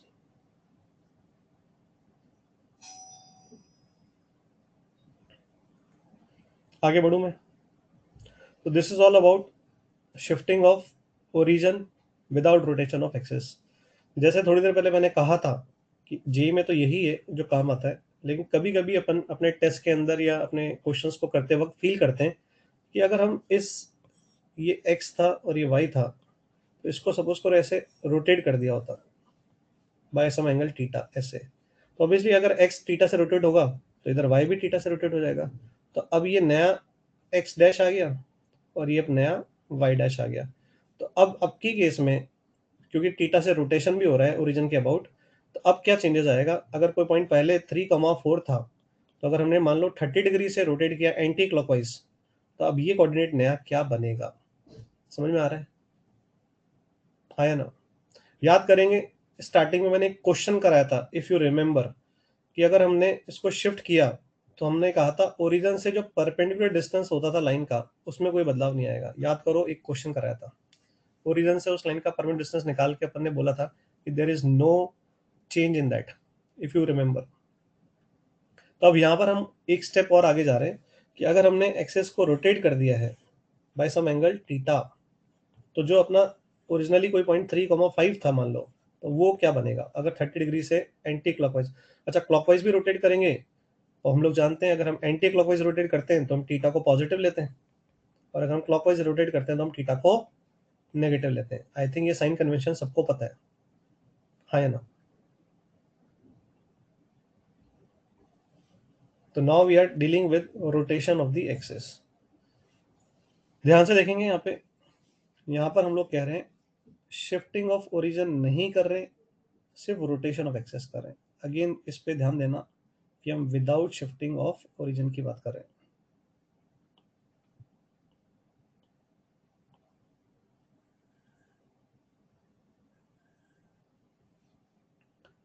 बढ़ूं आगे? वैसे तो देखो, अगर मैं तुमसे बोलूं कि तुम्हारे काम की चीज क्या है, तो मैं बोलूंगा ये टेबल याद कर लो। अभी मैं प्रूफ भी समझाऊंगा, है ना, उसमें कोई बड़ी बात नहीं है। दिस इज बेसिक ट्रिग्नोमेट्री जो उसमें इस्तेमाल हो रही है, नथिंग ग्रेट, है ना, और कुछ नया तुम शायद सीखोगे भी नहीं उससे, बट तुम्हें ये टेबल याद कर लेनी है। और तुम बोलोगे सर ये टेबल तो हम बहुत आसानी से याद कर सकते हैं, ये ओरिजिनल एक्स और वाई है, ये डैश लिख दिया तो नया लग रहा है, और कॉस थीटा यहाँ है, यहाँ माइनस साइन थीटा और कॉस थीटा है, तो ये दोनों तो सेम है और ये दोनों एक दूसरे के नेगेटिव है, तो याद तो फटाफट कर लेंगे। अब इसको लिखते कैसे हैं, मतलब इसको लिखना भी आना चाहिए, ऐसा नहीं कि टेबल याद कर ली और अब इसको यूज ही नहीं करना आ रहा है। तो टेबल कैसे इस्तेमाल होती है, ध्यान से देखना कि अगर मैं तुमसे बोलूं कि एक्स की वैल्यू लिखो, तो ऐसे अपन इस ऑर्डर में जाएंगे और इन दोनों को आपस में मल्टीप्लाई करेंगे, इन दोनों को आपस में मल्टीप्लाई करेंगे और ऐड कर देंगे। कहना क्या चाह रहा हूँ, पहले लिखना सिखा रहा हूँ। तो x की वैल्यू अगर मैं लिख रहा हूँ, तो ध्यान से देखो x कहाँ पर है, यहाँ पे x है, तो ऐसे जाना है, इस तरह से जाना है, समझ रहे हो बात को? तो इस तरह से जाना है, तो क्या लिखेंगे, x dash cos theta plus y dash into minus sine theta. पहले तो बोलो लिखना है कि नहीं है। अगर मैं तुमसे x की वैल्यू बोल रहा हूँ, तो x की वैल्यू बोलनी थी, तो x यहाँ पर है, इस ऑर्डर में जाएंगे, ऐसे जाएंगे, तो इसको इससे मल्टीप्लाई और इसको इससे मल्टीप्लाई और बीच में ऐड कर देंगे, ठीक है। अब मैं तुमसे सेम चीज बोलता हूँ, y की वैल्यू लिख के दिखाऊं, तो इस ऑर्डर में जाएंगे, तो इसको इससे मल्टीप्लाई, इसको इससे मल्टीप्लाई और ऐड कर देंगे, यानी y की वैल्यू क्या होगी, बोलो, x dash sine theta plus y dash cos theta.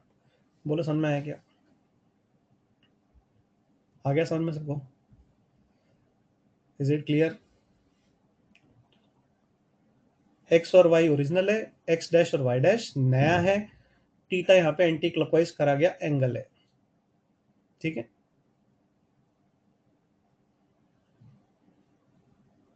हाँ या ना? अगर आप क्लॉकवाइज रोटेट करोगे तो 30 डिग्री क्लॉकवाइज रोटेट किया तो 30 कैसे लोगे, -30 डिग्री। क्लॉकवाइज है तो नेगेटिव, नेगेटिव में उसकी वैल्यू डाल दोगे इस फॉर्मूले के अंदर, और अगर एंटी क्लॉकवाइज रोटेट कर रहे हो 30 डिग्री से, तो थीटा की जगह +30 लिखोगे। क्लॉकवाइज रोटेट कर रहे हो तो थीटा की जगह -30 लिखोगे। समझ में आया क्या?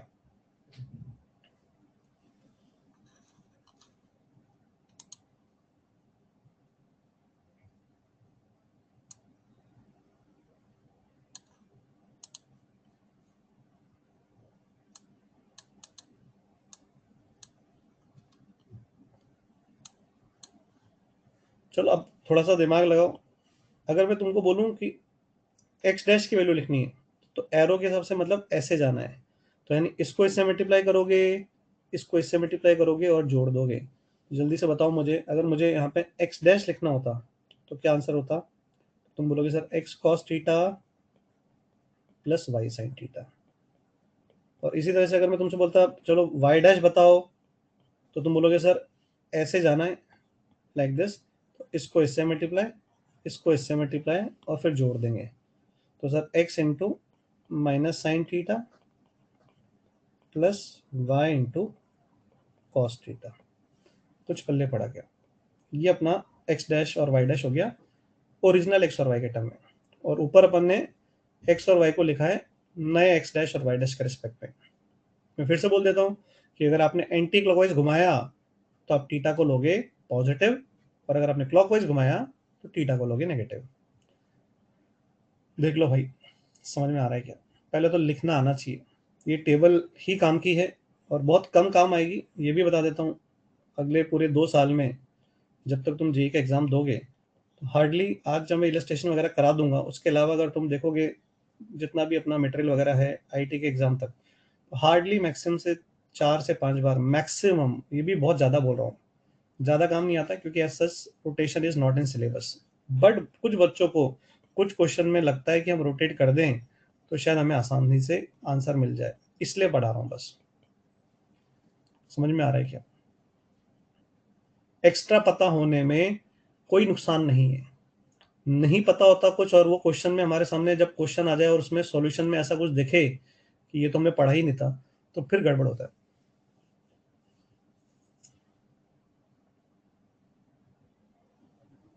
पहले तो ये देख लो यार, लिखना है कि नहीं है, मतलब मैं फिर बोल रहा हूँ क्योंकि टेबल ही काम की है। मैक्सिमम बच्चे यही टेबल याद रखते हैं जब क्वेश्चन में आता है, और ये लिखना सही जानते हैं तो मैक्सिमम लोगों का सवाल हो जाएगा। प्रूफ मैं बताऊंगा, उससे किसी को कुछ लेना देना नहीं होगा, लेकिन मैं फिर भी प्रूफ बताऊंगा।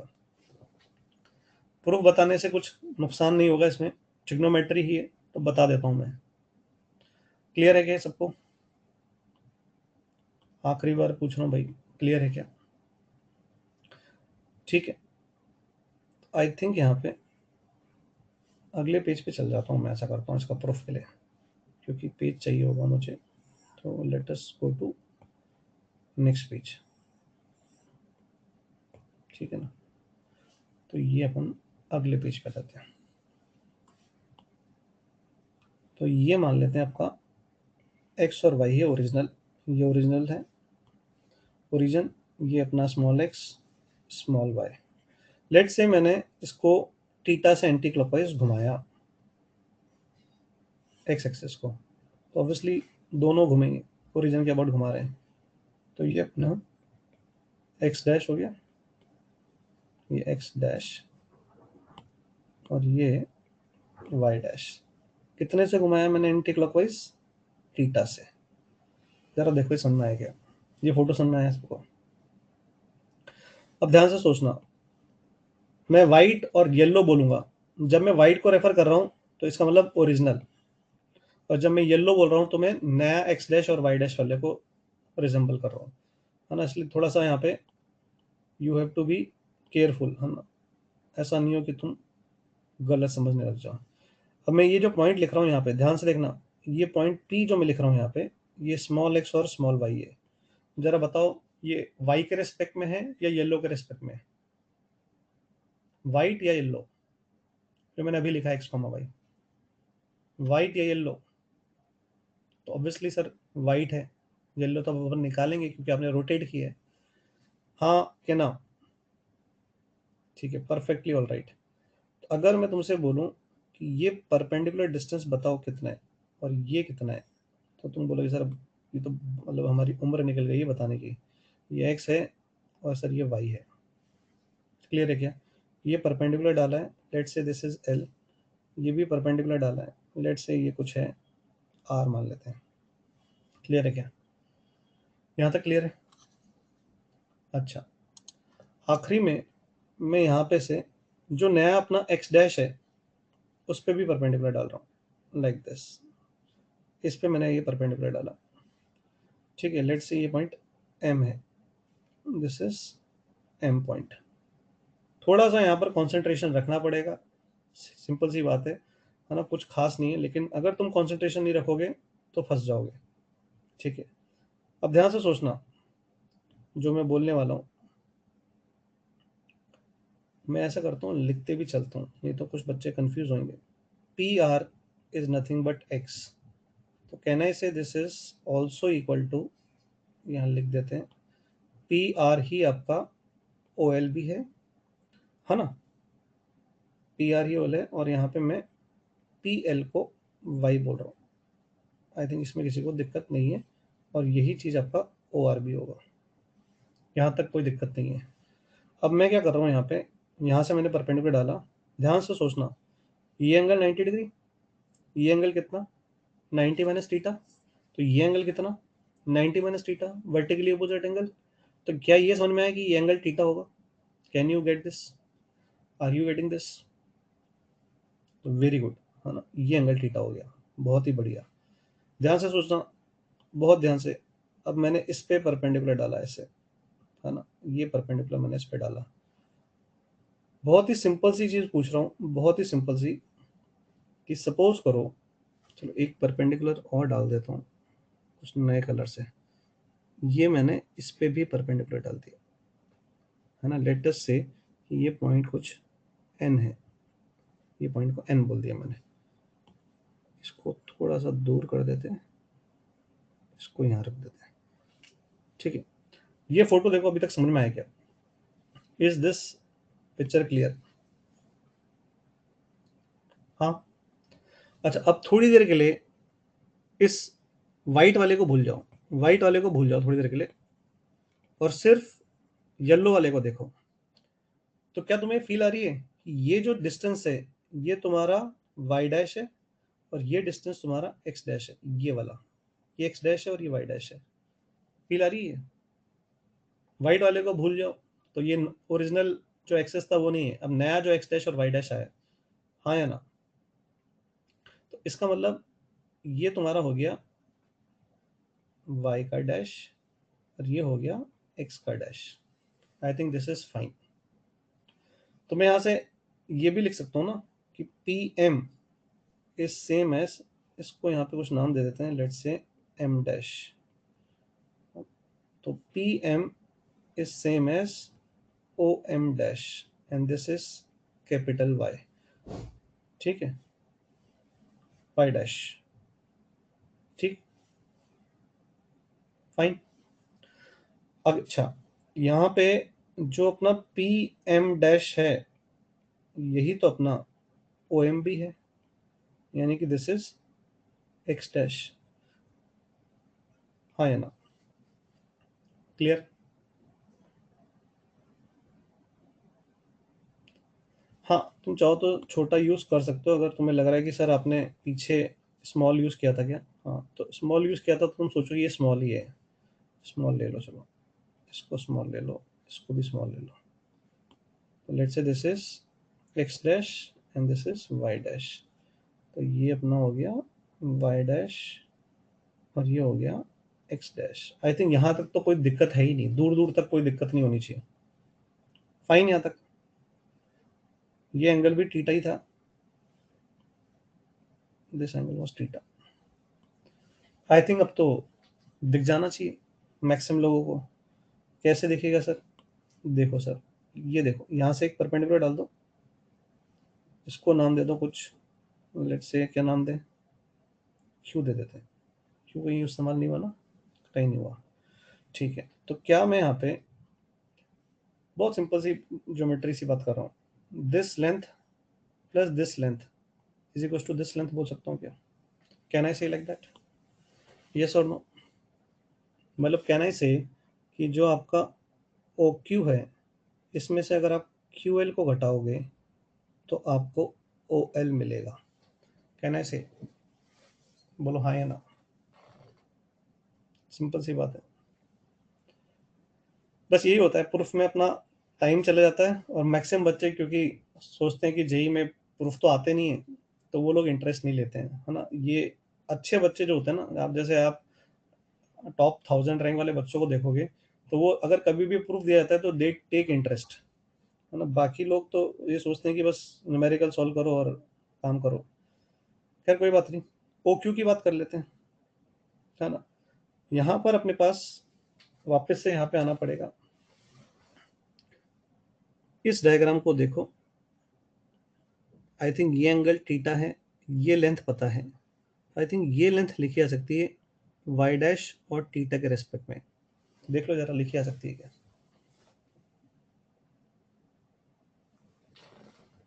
देखो जरा, मैंने क्या बोला, मैं वापस से रिपीट कर देता हूँ।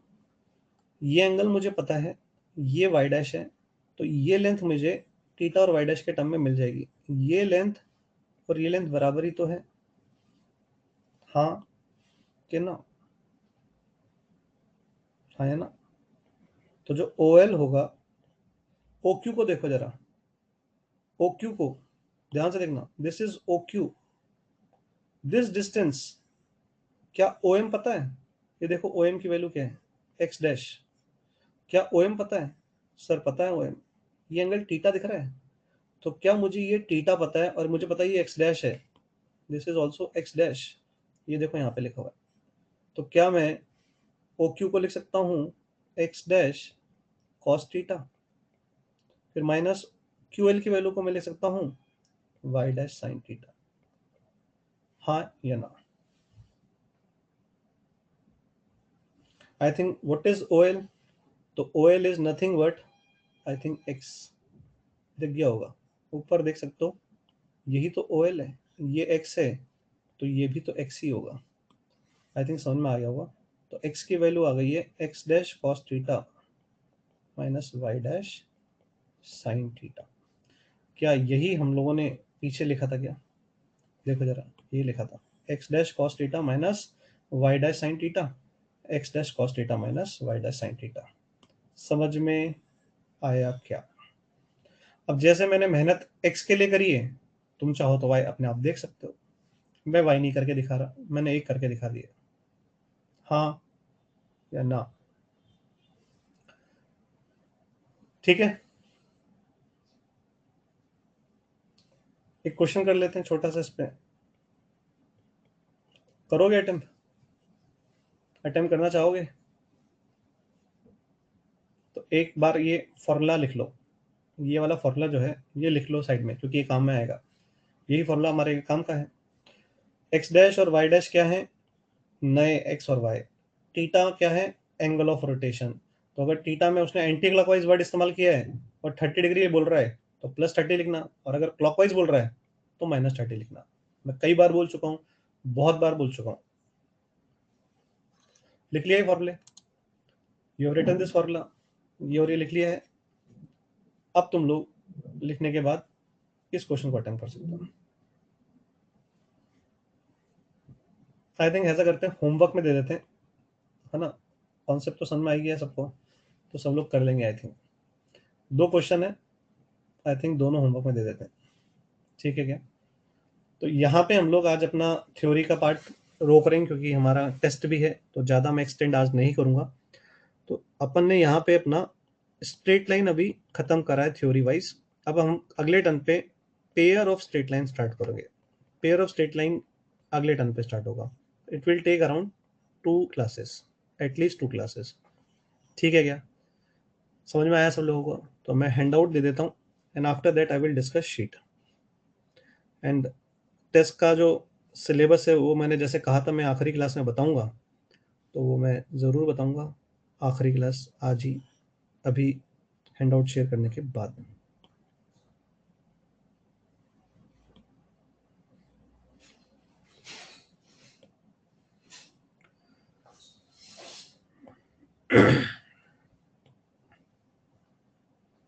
आज मैंने इसीलिए ज़्यादा नहीं पढ़ा है क्योंकि कल टेस्ट भी है, और धीरे भी पढ़ा है टेस्ट की वजह से। हैंड आउट आ चुका है, देखो हैंड आउट में आज सिर्फ 11 ही पेजेस हैं। मिले क्या? 11 पेजेस मिल गए सबको?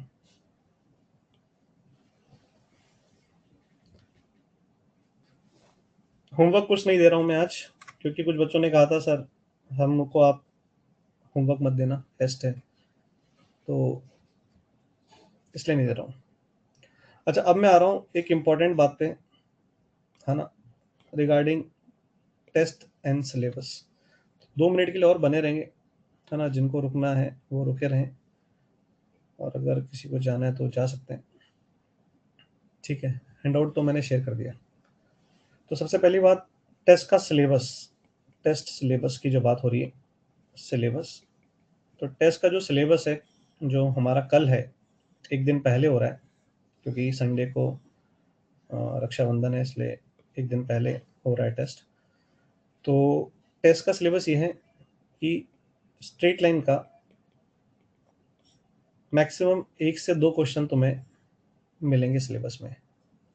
ये कॉमन टेस्ट है, तो इसमें आपका जो स्ट्रेट लाइन से पिछला चैप्टर था वहाँ तक आपको मैक्सिमम सवाल देखेंगे, यानी कि आपका डिटरमिनेंट चैप्टर तक, यानी कि log, quadratic equation, sequence, basic maths, trigonometric compound angles, trigonometric equations, SOT, है ना, ये सब आपका मेजोरिटी में रहेगा।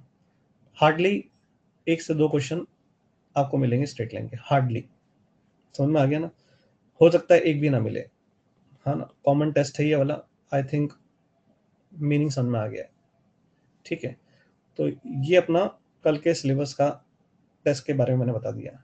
अब समझ गए होंगे सब लोग कि मैंने ये क्यों नहीं बताया था पहले, क्योंकि अगर मैं बता देता तो मैक्सिमम बच्चे स्ट्रेट लाइन अभी पढ़ते नहीं, और भले वो संडे के टेस्ट के लिए तो उसको अवॉइड कर देते हैं, बट जेई के सिलेबस में स्ट्रेट लाइन का क्या यूज़ है वो उनको आने वाले टाइम पे दिख जाएगा।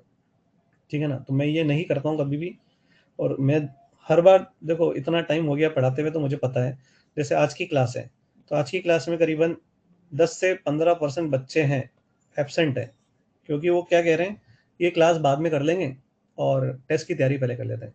तो बता देता हूँ, सबसे पहले यही सबसे ज़्यादा फर्जी बच्चे हैं, ये सबसे ज़्यादा फर्जी बच्चे हैं इस पूरे बैच के। इन बच्चों का बहुत मुश्किल है कुछ होना, क्योंकि इनका एटीट्यूड सही नहीं है।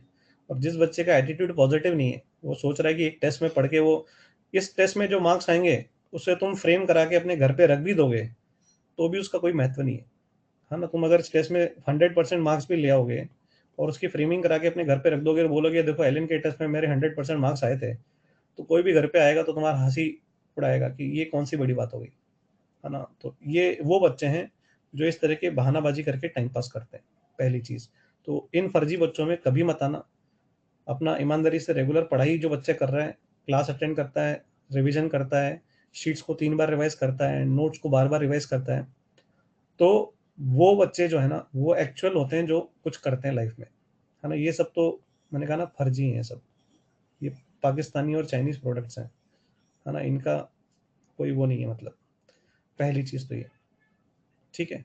दूसरी चीज़, आपका जो टेस्ट पेपर होता है, अब आप लोग इतने पेपर दे चुके हो कि आपको काफ़ी, है ना, एक्सपीरियंस हो चुका है पेपर देने का, कंपटीशन आईटीजी का, क्योंकि आप इतने टाइम से दे रहे हो। मेरा मानना ये है कि टेस्ट पेपर में अपने को सबसे पहले चालू नहीं हो जाना चाहिए पेपर को करना, एक के बाद दूसरा, दूसरे के बाद तीसरा। क्योंकि देखो क्या होगा ना, आपका टेम्परामेंट चेक करने के लिए बीच में हो सकता है कि पहले 3 क्वेश्चन ही बहुत टफ डाल दिए जाए या लेंथी डाल दिए जाए। तो अगर आप ऐसे गलत क्वेश्चंस को पिक कर लोगे तो आपका टाइम कई बार वेस्ट हो जाता है। तो आपको पूरे पेपर में, पहले जैसे आपने केमिस्ट्री उठाया या आपने मैथ्स उठाया, तो आपको देखना चाहिए उस पेपर में मेरे ऐसे कौन से क्वेश्चन हैं जिनको मैं फटाफट कर सकता हूँ या कर सकती हूँ, यानी कि जो बहुत ईजी भी है और जो लेंदी भी नहीं है। अब ये जो चीज़ है ना कि सर ये ईजी भी हो लेंदी भी नहीं हो, ये कैसे पता लगाते हैं, तो ये एक्सपीरियंस से आता है बाय प्रैक्टिस। आपने अगर शीट्स अपने आप लगाई हैं, आप खुद अपना होमवर्क करते हो बगैर पूछे। कुछ बच्चों की आदत है, जैसे इस बैच में 2 बच्चों के नाम मुझे याद हो चुके हैं, वो कोई भी इलस्ट्रेशन में आज जैसे कराया हो ना, वो डेफिनेटली देख लेना, वो 1-2 क्वेश्चन उसमें से पूछेंगे पूछेंगे, उनकी आदत है ना। क्लास में पढ़ा दिया है, रिकॉर्डिंग भी है, लेकिन उनकी आदत है, क्योंकि उनका दिमाग उतना काम नहीं करता है, तो वो लोग हर ये काम करते हैं। लेकिन जो बच्चा अपने हाथों से शीट्स लगा रहा है, रिवीजन कर रहा है, खुद दिमाग लगा रहा है, तो उस बच्चे को दिख जाता है कि क्वेश्चन लेंदी है, टफ है या ईजी है। तो अगर उसने पेपर को एनालाइज करते टाइम देख लिया कि ये मेरे क्वेश्चंस मेरे को फर्स्ट अटेम्प्ट में निपटाने हैं, तो ये उसने पहले मैथ्स का निपटा लिया, फिर फिजिक्स का निपटा लिया, फिर केमिस्ट्री का निपटा लिया, तो डेफिनेटली वो 50 से 60% पेपर जो है ना फिजिक्स केमिस्ट्री मैथ्स का, वो मैक्सिमम से मैक्सिमम 2 घंटे के अंदर अंदर कर लेगा। फिजिक्स केमिस्ट्री मैथ्स का 50 टू 60% पेपर, जिसमें डेफिनेटली उसके अगर उसने कैलकुलेशन मिस्टेक नहीं करी तो उसके पूरे ही सही होंगे जनरली, क्योंकि ये इजी भी थे और लेंदी भी नहीं थे। अब अगर वो कैलकुलेशन मिस्टेक करे, कंसंट्रेशन नहीं है उसका, तो बात अलग है। अब इसके बाद भी उसके पास ऑलमोस्ट 1 घंटा बचता है, जिसमें वो उन क्वेश्चन पे जा सकता है जो उसको लगते थे वो सॉल्व तो कर देगा लेकिन थोड़े लेंदी थे, तो वो इन पे जाए और जितने भी निपटा सकता है वो फिजिक्स केमिस्ट्री में मैक्सिमम जितना भी कर सकता है वो करता हुआ जाए। फिर आखिरी में अगर टाइम बचे तो फिर वो जो बाउंसर्स होते हैं जो 20% पेपर में हमेशा होंगे, आईटीजे एडवांस की मैं बात कर रहा हूँ, तो उन बाउंसर्स को उसको आखिरी में टाइम देना चाहिए। अगर उसमें से उसके आखिरी के मान लो 2-3 भी हो जाते हैं या 1 भी हो जाता है तो वो बोनस ही कहलाएगा उसके लिए। ये तो हो गया हमारा पेपर अटेम्प्ट करने के दौरान क्या करना चाहिए। ये हैबिट में लाने में हो सकता है तुम्हें थोड़ा टाइम लगे, बट प्रोसेस यही होता है। तुम किसी भी अच्छे बच्चे से देखोगे डिस्कस करके तो वो ये प्रोसेस अपनाता है। अब आता है आफ्टर टेस्ट क्या करें। अब ये बहुत इंपॉर्टेंट एक एक्सरसाइज है जो शायद तुम लोग में से कुछ ही लोग अभी करते होंगे और मैक्सिमम लोग तो ये बिल्कुल ही नहीं करते होंगे। और मैं बता देता हूँ कि जो भी बच्चे अपने जैसे टॉप स्पेशली 1000 में आते हैं, जिनकी भी रैंक टॉप आपकी टॉप 1000 में आती है, अगर उन बच्चों से आप पूछोगे तो वो आपको बताएंगे कि ये जो प्रोसेस मैं बता रहा हूँ ये वो स्टार्टिंग से कर रहे होते हैं और इसी से वो अपने आप को इम्प्रूव करते हैं। कई बच्चे आप देखोगे जो टॉप 1000 में आते हैं वो स्टार्टिंग में बहुत अच्छा नहीं कर रहे होते जेई के अंदर, जब वो जेई की तैयारी कर रहे होते हैं। ऐसा नहीं कि वो पहले टाइम से ही बहुत अच्छा नंबर लेकर आ रहे होते हैं, वो ग्रेजुअली अपने आप को इम्प्रूव करते हैं। और इसका तरीका क्या होता है, आप इम्प्रूव कब करोगे, जब आपको पता तो चले कि आप गलत कहाँ पर हो। तो मेरा मानना यह है हर टेस्ट पेपर के बाद, after each and every test paper, maximum जनता तो क्या करती है, आज पेपर दिया, आंसर की देखी, मार्क्स कैलकुलेट करे, मार्क्स आ गए, फाड़ के फेंक दो पेपर या साइड में पटक दो पेपर कबर्ड के अंदर। ठीक है, ये फर्जी है आगे, ये बिल्कुल फर्जी है। अब टेस्ट पेपर होने के बाद क्या करना चाहिए, आपने टेस्ट पेपर दिया, आपने आंसर की देखी, आपने अपना पेपर को एनालिसिस किया। एनालिसिस किया, क्या एनालिसिस किया आपने, आप लेके बैठे, संडे को तो पेपर हो गया, आपने क्या करा, Monday, Tuesday, Wednesday, Thursday, Friday, Saturday, क्योंकि आपके 2 पेपर होते हैं। अगर आपके कभी एक ही पेपर हो रहा है तो 3 ही दिन काफ़ी हैं। मैं मान रहा हूँ कि पेपर 1 और पेपर 2 के हिसाब से कैलकुलेशन कर रहा हूँ, इसलिए मैंने 6 दिन इस्तेमाल करें। अब एक दिन मंडे को आपने पेपर 1 का केमिस्ट्री उठा लिया, फिर आपने ट्यूसडे को मैथ्स उठा लिया, फिर आपने फिजिक्स उठा लिया। ये पेपर 1 आपका मंडे, ट्यूसडे, वेडनेसडे का एनालिसिस है। अभी बताऊंगा करना क्या है। फिर थर्सडे, फ्राइडे और सैटरडे को आप पेपर 2 करोगे। समझ रहे हो बात को, क्या करोगे आप, पेपर 2 का एनालिसिस। अब पेपर का एनालिसिस में करना क्या है, पेपर एनालिसिस में क्या करना है, आपने पेपर दिया है तो आपको ही पता है आपके पेपर में कौन सा क्वेश्चन आपने अटेम्प्ट किया था, कौन सा नहीं किया था, कौन से में अटेम्प्ट करके सही नहीं हुआ, कौन से सही हुए। तो आप अपना एक चार्ट बनाओ, उसमें आप ये लिखो कि कितने क्वेश्चन आपने अटेम्प्ट किए, उसमें से कितने आपके सही हुए, कितने आपके गलत हुए। अब गलत हुए में आप 2 कॉलम बनाओ, एक कैलकुलेशन मिस्टेक से गलत हुआ या कॉन्सेप्चुअल एरर हुआ। तो यहाँ पे ये सबसे इंपॉर्टेंट पार्ट है कि आपने जो गलती करी तो आपको पता तो चले कि कैलकुलेशन एरर था या कॉन्सेप्चुअल एरर था। समझ में आ रही है बात। इसके बाद वो जो क्वेश्चंस आपने अटेम्प्ट नहीं किए, नॉट अटेम्प्टेड, उनको आप ऑब्वियसली वापस अटेम्प्ट पहले करो, है ना। सेम डे जो आपने टेस्ट पेपर में क्वेश्चन अटेम्प्ट नहीं करे, संडे को ही पेपर हुआ था तो संडे को ही उन्हें आप अटेम्प्ट करो और फिर उनमें भी देखो कि कितने आपसे उसमें भी नहीं हो रहे। And after that you have solution of that paper, you have PDF also, you have video solution also। आप इमीडिएटली जाके जो आपसे नहीं हुए और जो गलत हुए फटाफट उनको देखो और लिखो कि वो क्वेश्चन आपसे क्यों गलत हुआ था और इस पे वर्क करना चालू कर दो। जैसे ही आपने इस पे वर्क किया, ये जो आपकी कमजोरी है ये खत्म हो जाएगी और जैसे ही कमजोरी खत्म होगी तो इस पे बेस जब अगली बार क्वेश्चन आएगा या इसको इस्तेमाल करने वाले कॉन्सेप्ट पे आगे क्वेश्चन आएगा तो वो गलत नहीं होगा। बिलीव मी, ये स्ट्रेटेजी से मैक्सिमम बच्चों को फायदा मिला है जो ईमानदारी से इसको 2 साल तक फॉलो करते हैं। जो नहीं करते हैं मैं उनके बारे में तो कुछ नहीं बोलूंगा, लेकिन जो करेंगे इसको ईमानदारी से फॉलो और अपनी वीकनेस पे वर्क करेंगे, आई कैन अश्योर यू कि वो लोगों को इसका फ़ायदा ज़रूर दिखेगा आने वाले टाइम पे। आई थिंक मैंने अच्छे से एक्सप्लेन कर दिया है एंड दिस इज़ इट जो मुझे बताना था। हर पेपर के बाद ये करना ज़रूरी है, ये एक मस्ट डू एक्सरसाइज है। आपके ऊपर डिपेंड करता है आप करो या ना करो, ठीक है। और एक दो हालत बता देता हूँ कुछ बच्चों की क्या रहती है कि जब भी टेस्ट होता है तो वो 2 दिन पहले रिवीजन करना चालू करते हैं, 2 दिन पहले। तो ये भी वही फर्जी बच्चे हैं। आज मेरे को पता है कि मेरा टेस्ट जो है, अगला टेस्ट जो है वो 25 डेज़ के बाद है, मान लो 25 डेज़ के बाद है। तो मुझे पता है कि इसके अंदर मुझे पुराने चैप्टर रिवाइज़ करने हैं, तो मैं हर दिन थोड़ा-थोड़ा टाइम निकाल के पहले इसके नोट्स को रिवाइज़ करूँगा। फिर उस नोट्स में जो मैं शीट जो लगा चुका हूँ, उसके मेरे जो क्वेश्चन मुझे स्टार मार्क करे थे मैंने, उनको मैं रिवाइज़ करूँगा। और जो रेगुलर होमवर्क है, वो पहले कंप्लीट करूँगा। जैसे आज मैं स्ट्रेट लाइन पढ़ा रहा हूँ, तो अगर मैंने स्ट्रेट लाइन पढ़ाया तो मैं उसे पहले पढ़ूँगा और उसका मैं होमवर्क करूँगा। फिर मैं थोड़ा-सा टाइम बचा के थोड़ा-थोड़ा सा इसको करते जाऊँगा। किसी दिन मैंने फिज़िक्स का रिवीजन किया, किसी दिन मैंने मैथ्स का किया, किसी दिन मैंने केमिस्ट्री का किया।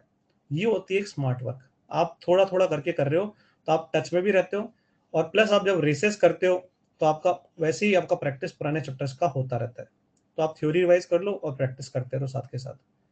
तो मैक्सिमम बच्चे क्या करते हैं, 2 दिन पहले रिवीजन करते हैं और 2 दिन तक रात को 2-3 घंटे की नींद निकालेंगे, फिर 2-3 दिन बाद सोएँगे। ये फर्जी है बिल्कुल। आपका दिमाग ही काम नहीं करेगा क्योंकि आपका दिमाग थक चुका है बुरी तरह से। It is tired. तो ये बिल्कुल नहीं करना चाहिए। स्पेशली मेरा मानना तो ये है उल्टा कि जब टेस्ट होता है उसके 2 दिन पहले तो 2 से 3 दिन पहले आप आराम से 6 से 7 घंटे की कंटीन्यूअस नींद लो रात को। दोपहर को मत सो। It is not advisable to sleep in afternoon until unless you are on medication.